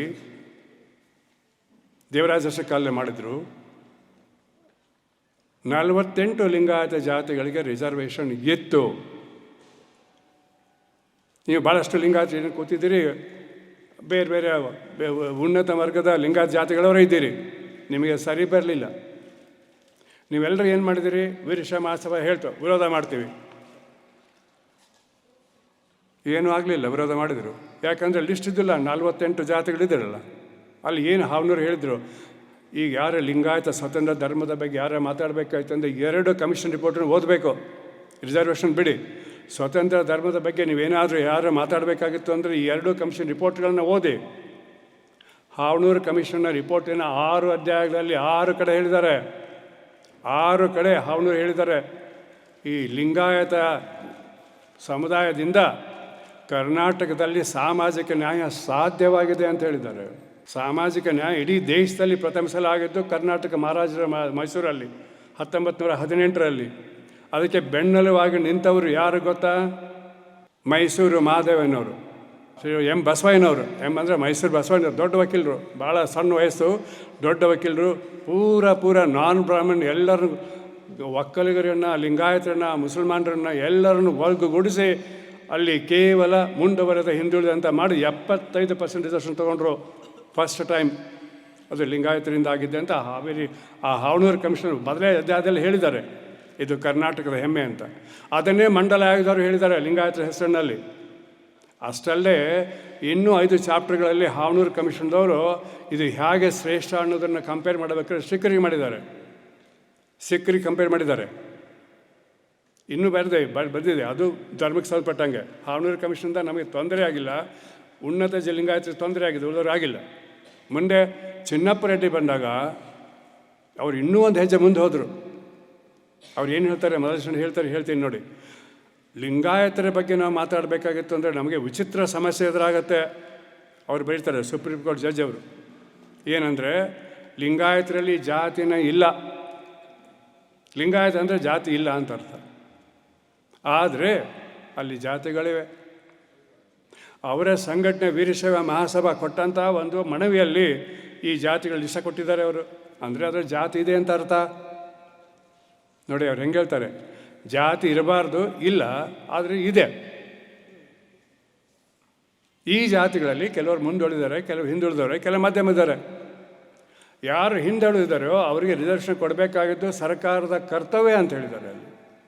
ಅದಕ್ಕೆ ಈ 2A 2B 3B ಅವೆಲ್ಲ ಮಾಡ್ಕೊಂಡು 1A ಕ್ಯಾಟಗರಿ ಎಲ್ಲ ಮಾಡಿದ್ದು ಅವರೇ ಮಾಡಿದ್ದು, ರಿಸರ್ವೇಷನ್ ಕೊಟ್ಟಿದ್ದಾರೆ. ಆದ್ದರಿಂದ ನಮಗೆ ಈ 2A 3B ಮತ್ತು ಅದಕ್ಕೆ ಕುಟ್ಕೊಂಡ್ಬಿಟ್ಟು ಸುಮಾರು 48 ಜಾತಿಗಳು ಈಗ ರಿಸರ್ವೇಷನ್ ಇದೆ. ಈಗ ನಾವು ಲಿಂಗಾಯತರೇ ಅಲ್ಲ ಅಂತ ಹೇಳಿದರೆ how does it matter, how does it claim? ಇವೆಲ್ಲ ವರದಿಯಲ್ಲಿ 18% ಅಂತ ಹೇಳ್ತಾರೆ. ಈಗ 8% ಆದರೆ ಅದ್ರ ಪರಿಣಾಮ ಏನಾಗುತ್ತೆ ನೆನ್ಪಿಟ್ಕೊಳ್ಳಿ. ಒಬ್ಬ ಹೆಣ್ಮಗಳು, ಆಕೆಗೆ ಮೆಡಿಕಲ್ ಶೀಟ್ ಬೇಕಾಗಿತ್ತು, ಆಕೆಗೆ ಸಿಗಲಿಲ್ಲ, ಮತ್ತೊಬ್ಬರಿಗೆ ಸಿಕ್ತು. ಯಾಕಂದರೆ ಈಕೆ ಲಿಂಗಾಯತ ಗಾಣಿಗ ಇದ್ದಳು, ಆಕೆ ಹಿಂದೂ ಗಾಣಿಗ ಅಂತಿತ್ತು. ಆವಾಗ ಆಕೆ ಹೈಕೋರ್ಟಿಗೆ ಹೋದಳು.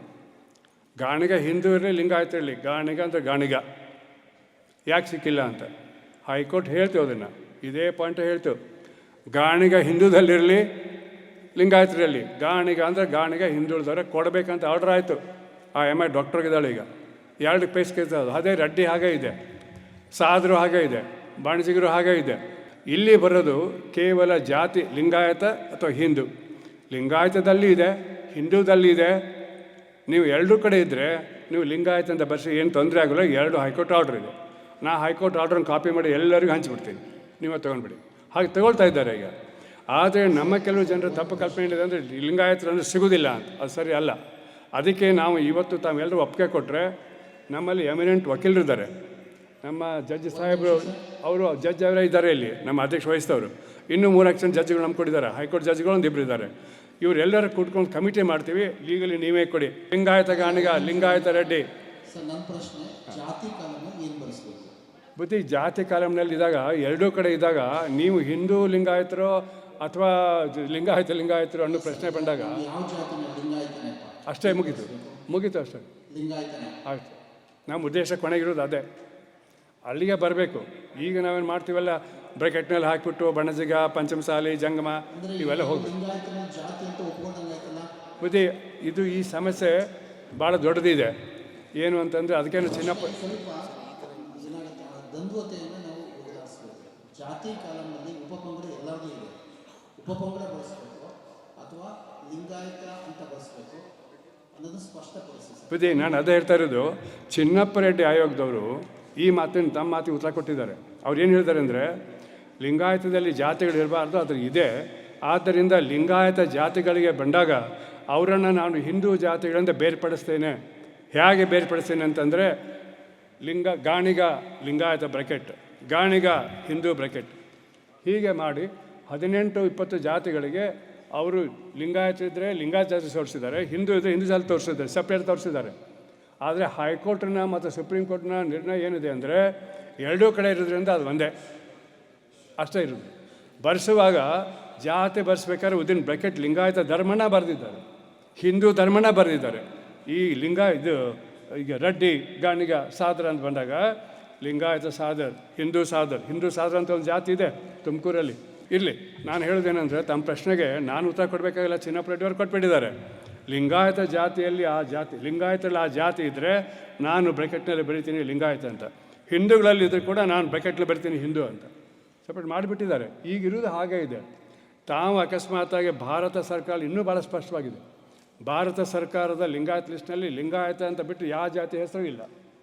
38 ಜಾತಿಗಳನ್ನು ಕೊಟ್ಟಿದ್ದಾರೆ, ಈಗ 43 ಆಗಿದೆ.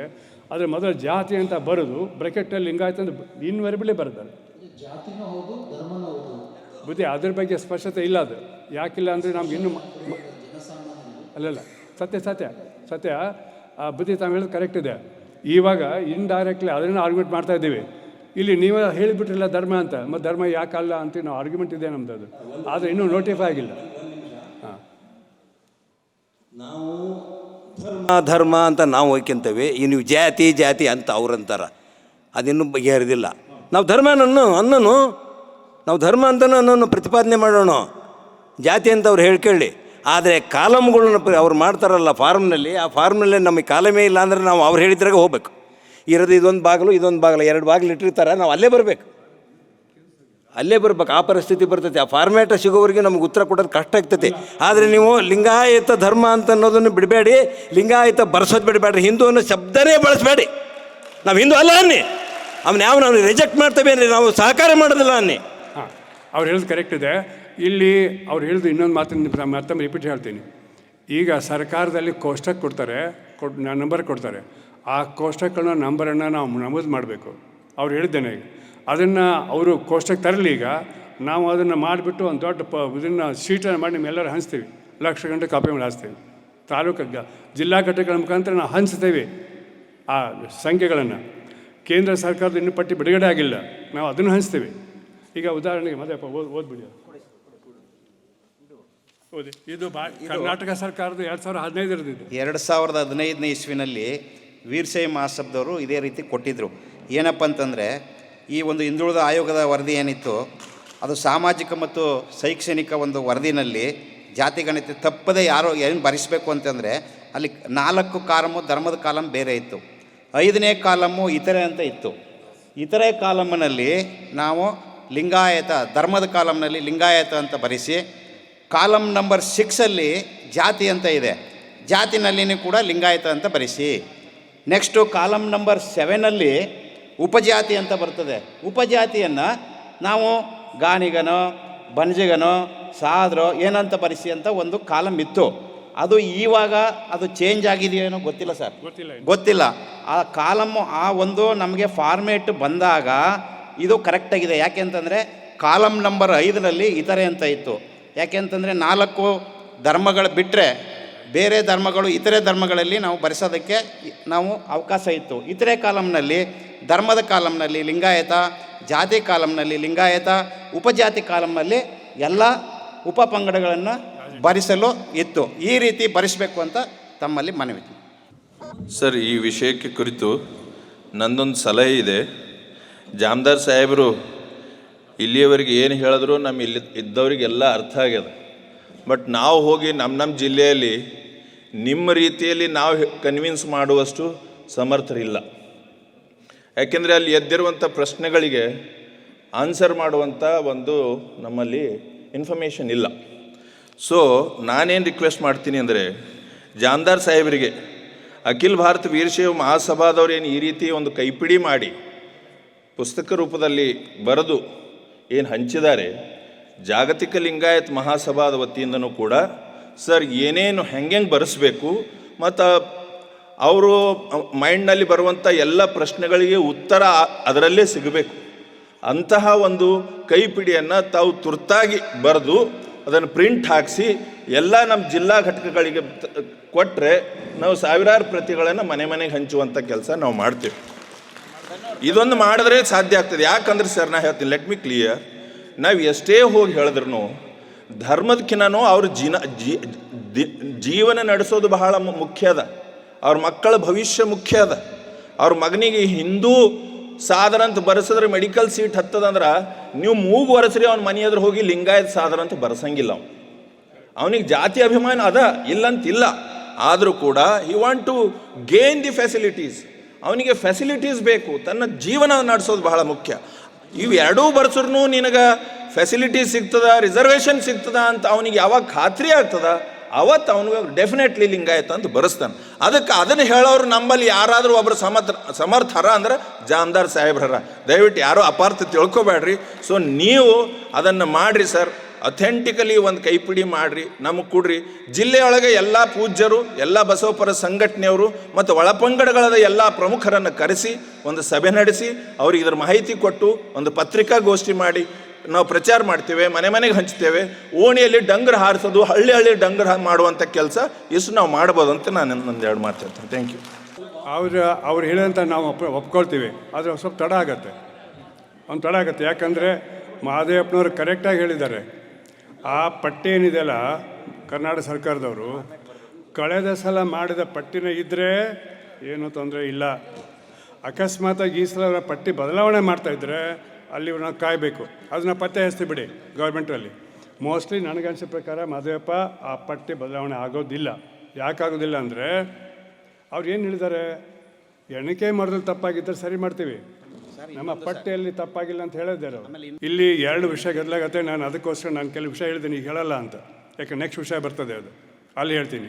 ಇವಾಗ ಬರ್ತಾ ಇರೋದು, ಈಗ ಇದು ಬೇಸಿಕ್ ಬಂದೇ ಇರೋದು ಸಮೀಕ್ಷೆ.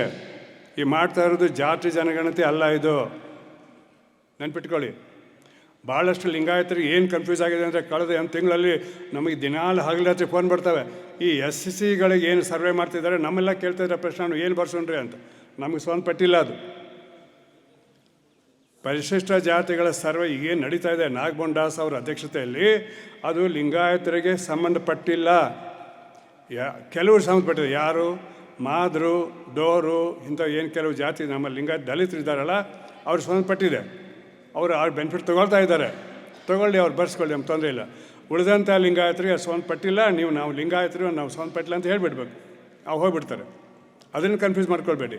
ಈಗ ಮಹಾದೇವಪ್ಪನವ್ರು ಹೇಳಿದಾರಲ್ಲ, ಈ ಸಮೀಕ್ಷೆ ಬೇರೆ, ಇದು ನಾಗಮೋಹನ್ ದಾಸ್ ಕಮಿಟಿ ಬೇರೆ, ನಿಮ್ಗೆ ಕನ್ಫ್ಯೂಸ್ ಆಗಿದೆ ಅದು ಬಿಟ್ಬಿಡಿ. ಈಗ ನಾವು ಹೇಳೋದು ಕಾಂತರಾಜ್ ಕಮಿಟಿ ಅಂದರೆ ಈಗೇನು ಈ ಸಿದ್ದರಾಮಯ್ಯ ಹೇಳ್ತಾರೆ ಮರು ಪರಿಷ್ಕರಣೆ ಮಾಡ್ತೀವಿ ಅಂತ, ಅದು ಎರಡಕ್ಕೂ ಸಪ್ರೇಟ್ ಮಾಡ್ಕೊಳ್ಳಿ ದಯವಿಟ್ಟು. ಹೀಗೆ ಮಾಡಿ ಹಾಕೊಂಡಾಗ ಇಲ್ಲಿ ಅದೇ ಪಟ್ಟಿನ ಮುಂದುವರ್ಸ್ಬೇಕು. ಅವರು ಬದಲಿ ಮಾಡೋಕ್ಕೆ ಬರೋದಿಲ್ಲ, ಮರುಪರೀಕ್ಷೆ ಮಾಡಬೇಕಾಗಿತ್ತಂದ್ರೆ. ಅದನ್ನು ಬದಲಾವಣೆ ಮಾಡ್ತಾರೆ, ನಾವು ತಡ ಆಗುತ್ತೆ, ನಾವು ಕೇಳ್ಕೊತೀವಿ ಅದು ತಕ್ಷಣ ಗೌರ್ಮೆಂಟಲ್ಲಿ. ಬದಲಾವಣೆ ಮಾಡಿಲ್ಲ ಅಂದ್ರೆ ನಾವು ತಕ್ಷಣ ಒಂದು 2-3 ವಾರದಲ್ಲಿ ಮಾಡಿ ಕಳಿಸ್ಕೊಡ್ತೇವೆ. ಈಗ ಜಾತಿ ಸಮೀಕ್ಷೆ ನಡೀತಾ ಇದೆ. ಆ ಸಮೀಕ್ಷೆಯಲ್ಲೂ ಕೂಡ ನೀವು ಮೊದಲು ಧರ್ಮದ ಹೆಸರಿನಲ್ಲಿ ಧರ್ಮ ಅಂತಲೇ ಬರೆಸ್ಬೇಕು, ಲಿಂಗಾಯತ ಅಂತ. ಆಮೇಲೆ ಮತ್ತೊಂದು ಕಾಲಮ್ ಇದೆ ಜಾತಿ ಅಂತ, ಅಲ್ಲೂ ಲಿಂಗಾಯತ ಅಂತಲೇ ಬರೆಸ್ಬೇಕು. 3ನೇ ಕಾಲಮ್ ಇದೆ ಉಪಜಾತಿ. ಆವಾಗ ನಿಮ್ಮದು ಯಾವ್ಯಾವ ಜಾತಿ ಇರುತ್ತೋ ಉಪಜಾತಿ ಅದನ್ನು ಬರೆಸ್ಬೇಕು. ಇಷ್ಟೇ ಈಗ ನಾವು ತೀರ್ಮಾನ ತೊಗೊಳ್ಬೇಕಾಗಿರೋದು. ಇದಕ್ಕಿಂತ ಹೆಚ್ಚು ಬೇಕಿಲ್ಲ ಅಂತ ಅನ್ನಿಸ್ತೈತಿ. ಇಲ್ಲಿ ಶ್ರೀಗಳು ಹೇಳಿದ್ದು, ನಮ್ಮ ನಾಗಭೂಷಣವ್ರು ಹೇಳಿದ್ದು, ಮಾಧವಪ್ಪನವ್ರು ಹೇಳಿದ್ದು, ನಮ್ಮ ದಣ್ಣೂರವ್ರು ಹೇಳಿದ್ದು 3 ಕರೆಕ್ಟು. ಬಟ್ ಇದೆಲ್ಲ ಸೇರಿಕೊಂಡು ಕೇವಲ ಕರ್ನಾಟಕದ ಬ್ಯಾಕ್ವರ್ಡ್ ಕ್ಲಾಸಸ್ಸಿನ ಮರು ಸಮೀಕ್ಷೆ ಸ್ಪಂದ ಅಷ್ಟೇ ಇದೆ. ಇವನ್ನ 2 ಸಪ್ರೇಟ್ ಮಾಡಿ. ಈಗ ಮೊದಲನೇದಕ್ಕೆ ಅರ್ಥ ಆಗಿದ್ದರೆ ನಾವು ಎರಡನೇದು ಮುಂದಿನ 6ನೇ ಸಬ್ಜೆಕ್ಟ್ಗೆ ಹೋಗ್ತೀನಿ. ಇದು ಮೊದಲನೇದು ಅರ್ಥ ಆಯಿತಾ? ಮೊದಲನೇದು ಕೇವಲ ಸಿದ್ದರಾಮಯ್ಯವ್ರ ಸರ್ಕಾರ ಮಾಡ್ತಕ್ಕಂಥ OBC ಮರು ಸರ್ವೆಗೆ ಅಷ್ಟೇ ಸಂಬಂಧಪಟ್ಟಿದೆ. ಈಗ ಅರ್ಥ ಆಗಿಲ್ಲ ದಯವಿಟ್ಟು ಮತ್ತೊಮ್ಮೆ ಕೇಳಿ, ನನಗೆ ಗೊತ್ತಿದೆ, ಮತ್ತೆ ಪ್ರಶ್ನೆ ಕೇಳ್ತಾರೆ, ನಾವು ಈಗ ಕೇಳಿ ದಯವಿಟ್ಟು. ಆದರೆ ದಣ್ಣೂರವ್ರು ಹೇಳಿದಾಗೆ ನಾವು ಆ ಬುಕ್ ಬಿಡುಗಡೆ ಮಾಡ್ತೀವಿ. ಈಗಾಗಲೇ ಮಾಡಾಗಿತ್ತು 3 ಸಲ, ಮತ್ತೊಮ್ಮೆ ಭಾಳ ಸ್ಪಷ್ಟತೆಯಿಂದ ಮಾಡ್ತೀವಿ. ಈಗ 6ನೇ ವಿಷಯ,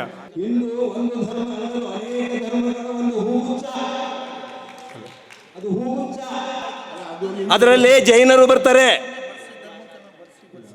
ಅದರಲ್ಲಿ ಶಿಖರು ಬರ್ತಾರೆ, ಲಿಂಗಾಯತರು ಬರ್ತಾರೆ, ವೀರಶೈವರು ಬರ್ತಾರೆ. ಹಿಂದೂ ಧರ್ಮ ಅಲ್ಲ, ರಾಧಾಕೃಷ್ಣರವರೇ ಹೇಳಿದ್ದಾರೆ. ಕಾಲಮಲ್ಲಿ ಲಿಂಗಾಯತ ಇದೆಯಾ? ಅವ್ರ ಪ್ರಶ್ನೆ ನೇರವಾಗಿ ಕೇಳಿ. ಅಲ್ಲ ಕೇಳಿ, ನಿಮ್ಮ ಪ್ರಶ್ನೆ ಎರಡು ಥರ ಇದೆ. ಲಿಂಗಾಯತ ಸೆಪರೇಟ್ ಧರ್ಮ ಅನ್ನುವಂಥ ಹೋರಾಟ ನಡೀತಾ ಇದೆ. ಆದಿನ್ನೂ ಅದಕ್ಕೆ ರಾಜ್ಯ ಸರ್ಕಾರದಲ್ಲಿ ಒಪ್ಪಿಗೆ ಸಿಕ್ಕಿದೆ.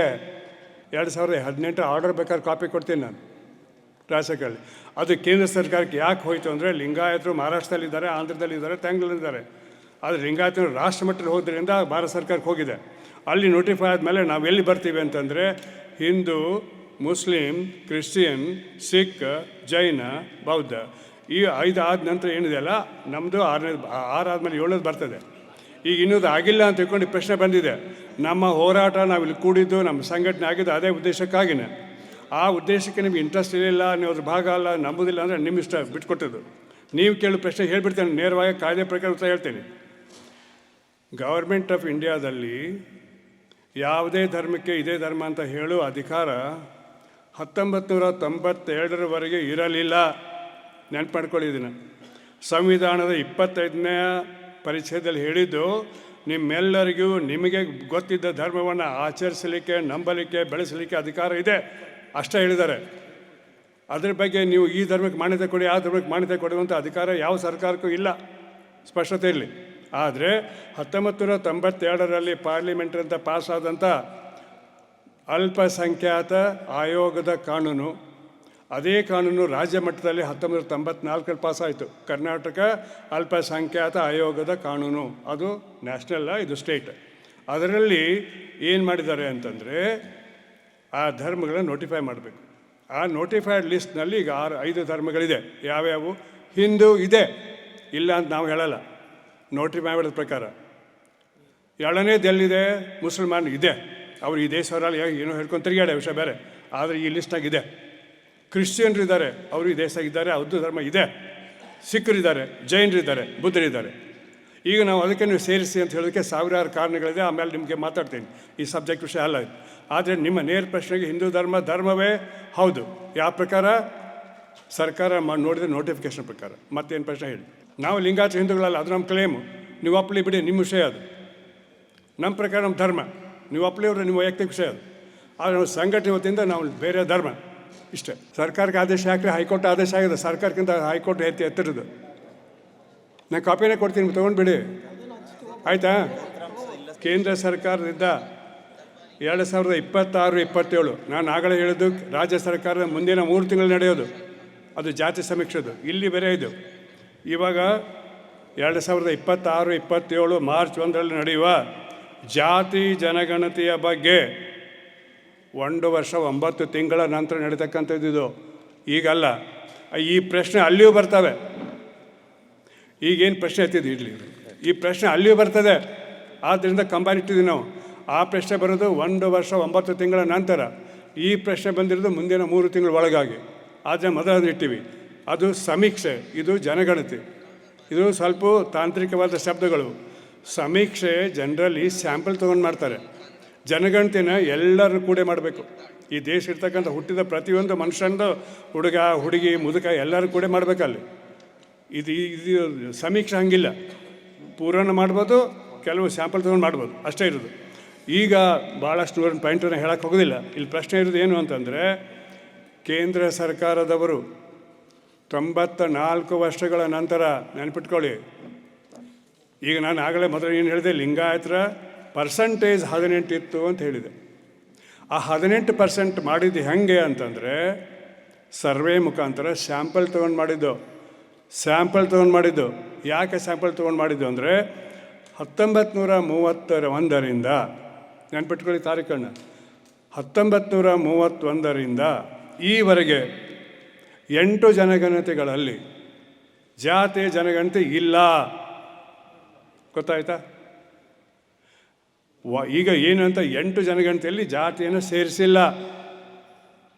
ಜಾತಿ ಅಂತ ಬಂದು ಅವ್ರು ಏನು ಹೇಳಿದ್ದಾರೆ? SC, ST, OBC, ಜನರಲ್, ಇಷ್ಟೇ. ಆದರೆ ನಿಮ್ಮ ಜಾತಿಗೆ ಹೆಸರು ಬರಲ್ಲ. 6,000 ಜಾತಿ ಇದೆ ಈ ದೇಶದಲ್ಲಿ. 6,000. ಒಂದೇ ಜಾತಿಗೆ ಬೇರೆ ಬೇರೆ ಕಡೆ ಬೇರೆ ಬೇರೆ ಹೆಸರಿದೆ. ಅದಿರಲಿ, ನಾನು ಹೇಳಿದೆನು, ಜನಗಣತಿ ಕಳೆದ 80 ವರ್ಷಗಳಲ್ಲಿ ಆಗಿಲ್ಲ. ಈಗ ತಡ ಆಗಿದ್ದರಿಂದ 94 ವರ್ಷ ಆಗಿದೆ. ಮೊದಲಾಗಿತ್ತು 7 ಸಲ ಆಗಿತ್ತು. 1871, 81, 91, 101, ಅಂದರೆ 1901, 1911, 1921, 31, 7 ಕಡೆ ಆಗಿತ್ತು. 7 ಸಲ ಆಗಿತ್ತು 50 ವರ್ಷದಲ್ಲಿ. ಆದರೆ 7 ಸಲ ಅಲ್ಲ, 50 ವರ್ಷ ಅಲ್ಲ, 60 ವರ್ಷದಲ್ಲಿ 7 ಸಲ ಆಗಿತ್ತು. ಆದರೆ ಆಮೇಲಿಂದ ಕಳೆದ 94 ವರ್ಷದಲ್ಲಿ ಆಗಿಲ್ಲ. ಈಗ ಮೊದಲು ರಾಹುಲ್ ಗಾಂಧಿ ಕಾಂಗ್ರೆಸ್ ಪಾರ್ಟಿ ಚಾಲೂ ಮಾಡಿದ್ರು. ಈಗ BJPನೂ ಹೊಂದ್ಬಿಟ್ಟು ಆರ್ಡರ್ ಇಶ್ಯೂ ಮಾಡಿದ್ದಾರೆ. ಹೋದ ವಾರ ಆಗಿದೆ. ಜಾತಿ ಜನಗಣತಿ ನಾವು ಮಾಡ್ತೀವಿ, 2 ಮಟ್ಟದಲ್ಲಿ ಮಾಡ್ತೀವಿ. ಮೊದಲನೇ ಮಟ್ಟ ಈ ಅಕ್ಟೋಬರ್ ಚಾಲೂ ಆಗುತ್ತೆ. 2ನೇ ಮಟ್ಟ 2027, ಅಂದರೆ 1 ವರ್ಷ 9 ತಿಂಗಳ ನಂತರ ಬರ್ತದೆ. ನಾವು ಮಾತಾಡ್ತಾ ಇರೋದು ಮೊದಲನೇ ಮಟ್ಟದ್ದಲ್ಲ, ನಾವು ಮಾತಾಡ್ತೀವಿ 2ನೇ ಮಟ್ಟದ್ದು. ಅದು ಯಾವಾಗ ಬರ್ತದೆ ಅಂದರೆ 1 ಮಾರ್ಚ್ 2027. ಇವತ್ತಿಗೆ ಎಕ್ಸಾಕ್ಟ್ಲಿ 1 year 9 months, 1 ವರ್ಷ 9 ತಿಂಗಳ ನಂತರ ಬರ್ತದೆ. ಅಲ್ಲಿ ಪ್ರಶ್ನೆ ಬಂದಿದೆ. ನೀವು ಕೇಳೋ ಪ್ರಶ್ನೆ ಏನು? ಪ್ರಶ್ನೆ ಅಲ್ಲಿದೆ, ನೀವು ಧರ್ಮ ಅಂತಲೂ ಹೇಳಬೇಕು, ನಿಮ್ಮ ಜಾತಿನೂ ಹೇಳಬೇಕು, ಉಪಜಾತಿನೂ ಹೇಳಬೇಕು. ಈಗ ನಮ್ಮ ಮಹದೇವಪ್ಪನವ್ರು ಏನು ಹೇಳಿದ್ರಲ್ಲ, 3 ಧರ್ಮ, ಜಾತಿ, ಉಪಜಾತಿ. ಇದು ಇವತ್ತಿಂದು ಅಲ್ಲ. ಮಹಾರಾಜರ ಕಾಲದಲ್ಲಿ 1871ರಿಂದ ಬಂದಿದೆ. ಬ್ರಿಟಿಷ್ ಕಾಲದಲ್ಲೇ ಇತ್ತದು. ಅವರೇ ಮುಂದುವರ್ಸಿದ್ರು, 70 ವರ್ಷ ಮುಂದುವರ್ಸಿದ್ರು. ಅಲ್ಲಿ ಇವೇ 3 ಕಾಲಮ್ ಇದ್ದು, ಕಾಲಮ್ ನಂಬರ್ ಬೇರೆ ಇದ್ದು. ಆ ಕಾಲಮ್ ಏನಿತ್ತು? 3, 4, 5 ಇತ್ತು. ಈಗೇನು ಮಾಡಿದ್ದಾರೆ? 5, 6, 7 ನಂಬರ್ ಅಂಕಿಸಿ ಬದಲಾಗಿದೆ. ಅವಾಗೇನಿತ್ತು? ಧರ್ಮ, ಜಾತಿ, ಉಪಜಾತಿ. ಈಗೂ ಅಷ್ಟೇ. ಇದು ಇಲ್ಲಿವರೆಗೆ ಇರಲಿಲ್ಲ. ಧರ್ಮ ಅಷ್ಟೇ ಇತ್ತು, ಜಾತಿ ಇರಲಿಲ್ಲ. ಈಗ ಧರ್ಮದ ಬಂದಾಗ ಇಲ್ಲಿ ಏನು 5 ಧರ್ಮಗಳಿದೆ, ಅವಿದೆ. 6ನೇದು ಈ ಥರ ಅಂತಿದೆ. ಇವಾಗ ನಮಗೆ ಲಿಂಗಾಯತರಲ್ಲಿ ಇನ್ನೂ ರೆಕಗ್ನೇಷನ್ ಸಿಕ್ಕಿಲ್ಲ ಅಂತ ತಿಳ್ಕೊಂಡು ಈ ಥರ ಅಂತ ಬರೆಸ್ಬೇಕು. ಜಾತಿ ಬಂದಾಗ ಲಿಂಗಾಯತ ಜಾತಿ ಬರೆಸ್ಬೇಕು, ಇಷ್ಟ ಇರೋದಲ್ಲಿ. ನೀವು ಅಲ್ಲಿ ಹಿಂದೂ ಅಂತ ಬರ್ಸಿದ್ರೆ ಧರ್ಮ ಕಾಲಮ್ದಲ್ಲಿ ನಿಮ್ಮ ಲಿಂಗಾಯತರು ಹೋಗಿ ಬರ್ತದೆ, ಸಂಖ್ಯೆ ಕಡಿಮೆ ಆಗುತ್ತೆ. ಆ ಪ್ರಶ್ನೆ 1 ವರ್ಷ 9 ತಿಂಗಳ ನಂತರ ಬರ್ತಿದೆ. ಅಲ್ಲಿ ಧರ್ಮ ಜಾತಿಯ ಗಲಾಟೆ ಇದೆ. ಅದಕ್ಕೆ ನಾನು ಏನು ಹೇಳಿದ ಪ್ರಾರಂಭದಲ್ಲಿ, ಧರ್ಮ ಜಾತಿಯ ಹೋರಾಟ ಈ ಕರ್ನಾಟಕದಲ್ಲಿ ಅಷ್ಟು ಗಂಭೀರ ಆಗಿಲ್ಲ. ಇಲ್ಲಿ ಜಾತಿನ ಹಿಂದೂ ಅಂತ ಬರ್ಸ್ಬೇಕು, ನಾನು ಹಿಂದೂ ಬರ್ಸ್ಬೇಕಂತ ಬರ್ತದೆ. ನೀವು ಏನೇ ಇರಲಿ, ಅದು ಬೇಕಾಗಿ ಆಗಲಿ ಆಗದೆ ಇರಲಿ, ಅವಕಾಶ ಇದೆ. ಅಲ್ಲಿಯೂ ಇದೆ ಅವಕಾಶ. ಈ ಥರ ಲಿಂಗಾಯತ ಬರ್ಸ್ಬೋದು. ಎರಡೂ ಓವರ್ಲ್ಯಾಪಿಂಗ್ ಇದೆ. ಈ ಸಮಸ್ಯೆ ಬಂದಾಗ ಭಾರತ ಸರ್ಕಾರದ ಫಾರ್ಮ್ಸ್ ಇನ್ನೂ ಬಂದಿಲ್ಲ. ಆದ್ದರಿಂದ ನಾವು ಇದನ್ನು ಬುಕ್ ಮಾಡಿಲ್ಲ. ನಾವು ಬುಕ್ ಮಾಡಿ ನಿಮಗೆ ಅವಾಗ ಹಂಚ್ತೀವಿ. 1 ವರ್ಷ 8 ತಿಂಗಳು ಅಂತ ಬರ್ತಾ ಫಾರ್ಮೇಟ್ ಇನ್ನೂ ಬಂದಿಲ್ಲ. ನೋಟಿಫಿಕೇಷನ್ ಆಗಿದೆ, ಫಾರ್ಮ್ಸ್ ಬಂದಿಲ್ಲ. ಬಂದಮೇಲೆ ನಾವು ಕಳಿಸ್ತೀವಿ. ದಣ್ಣೂರು ಹೇಳಿದ್ರೆ ಅದನ್ನೇ ಮಾಡಿ ನಿಮ್ಗೆ ಕಳಿಸ್ಕೊಡ್ತೀವಿ. ನೀವು ಅದನ್ನು ತಾಲೂಕು ಮಟ್ಟ, ಜಿಲ್ಲಾ ಮಟ್ಟ, ತಾಲೂಕು ಮಟ್ಟ, ಗ್ರಾಮ ಮಟ್ಟ, ಟೌನ್ ಮಟ್ಟ ಮಾಡ್ಕೊಳ್ಬೋದು. ಪೂಜ್ಯ ಸಾಣೇಹಳ್ಳಿ ಶ್ರೀಗಳು ಇದ್ರ ಬಗ್ಗೆ ನಮಗೆಲ್ಲರೂ ಮಾರ್ಗದರ್ಶನ ಮಾಡಬೇಕಂತ ಅವರಿಗೆ ಭಾಳ ಕಳ್ಕಳಿಂದ ಕೇಳ್ಕೊಳ್ತೇನೆ. ಅದೇನು ವಿಷಯ ಅಂದರೆ, ಸೆಪ್ಟೆಂಬರ್ 1ರಿಂದ ಸೆಪ್ಟೆಂಬರ್ 30ರವರೆಗೆ ಕರ್ನಾಟಕದ ಪ್ರತಿಯೊಂದು ಜಿಲ್ಲೆಯಲ್ಲಿ 1 ದಿನದ ಮಟ್ಟಿಗೆ ಒಂದು ಗಂಭೀರವಾದಂಥ ಬಸವ ಸಂಸ್ಕೃತಿ ಅಭಿಯಾನವನ್ನು ಹಮ್ಮಿಕೊಳ್ಳೋ ಸಲುವಾಗಿ 3 ತಿಂಗಳ ಹಿಂದೆ ನಾವು ಪ್ರಯತ್ನ ಮಾಡಿಯಾಗಿತ್ತು. ಅದ್ರ ಬಗ್ಗೆ ಅನೇಕ ನಿರ್ಣಯಗಳಾದವು. ಒಂದು ಕಮಿಟಿ ಆಗಿತ್ತು. ಆ ಕಮಿಟಿ ಪ್ರಕಾರ ಕೆಲವು ನಿರ್ಣಯ ಆಗಿದೆ. ಅದನ್ನು ಹೆಂಗೆ ಮಾಡಬೇಕು, ಏನು ಮಾಡಬೇಕು ಅನ್ನೋ ಬಗ್ಗೆ ನಮಗೆ ಮಾರ್ಗದರ್ಶನ ಕೊಡ್ತಾ ಇರುವವರು ಪೂಜ್ಯ ಶ್ರೀಗಳು. ಅವರೇ ಅದರ ಸಾರಥ್ಯ ವಹಿಸಿದ್ದಾರೆ. ಆದ್ದರಿಂದ ನಾನು ಶ್ರೀಗಳವರಿಗೆ ತಮ್ಮೆಲ್ಲರಿಗೂ ಈ ಬಗ್ಗೆ ಮಾರ್ಗದರ್ಶನ ನೀಡಬೇಕಂತ ಹೇಳಿ, ಆಮೇಲೆ ನಿಮ್ಮ ಪ್ರಶ್ನೆಗಳಿಗೆ ನೀವು ಶ್ರೀಗಳನ್ನು ಕೇಳ್ಬೋದು, ನಮ್ಮನ್ನು ಕೇಳ್ಬೋದು.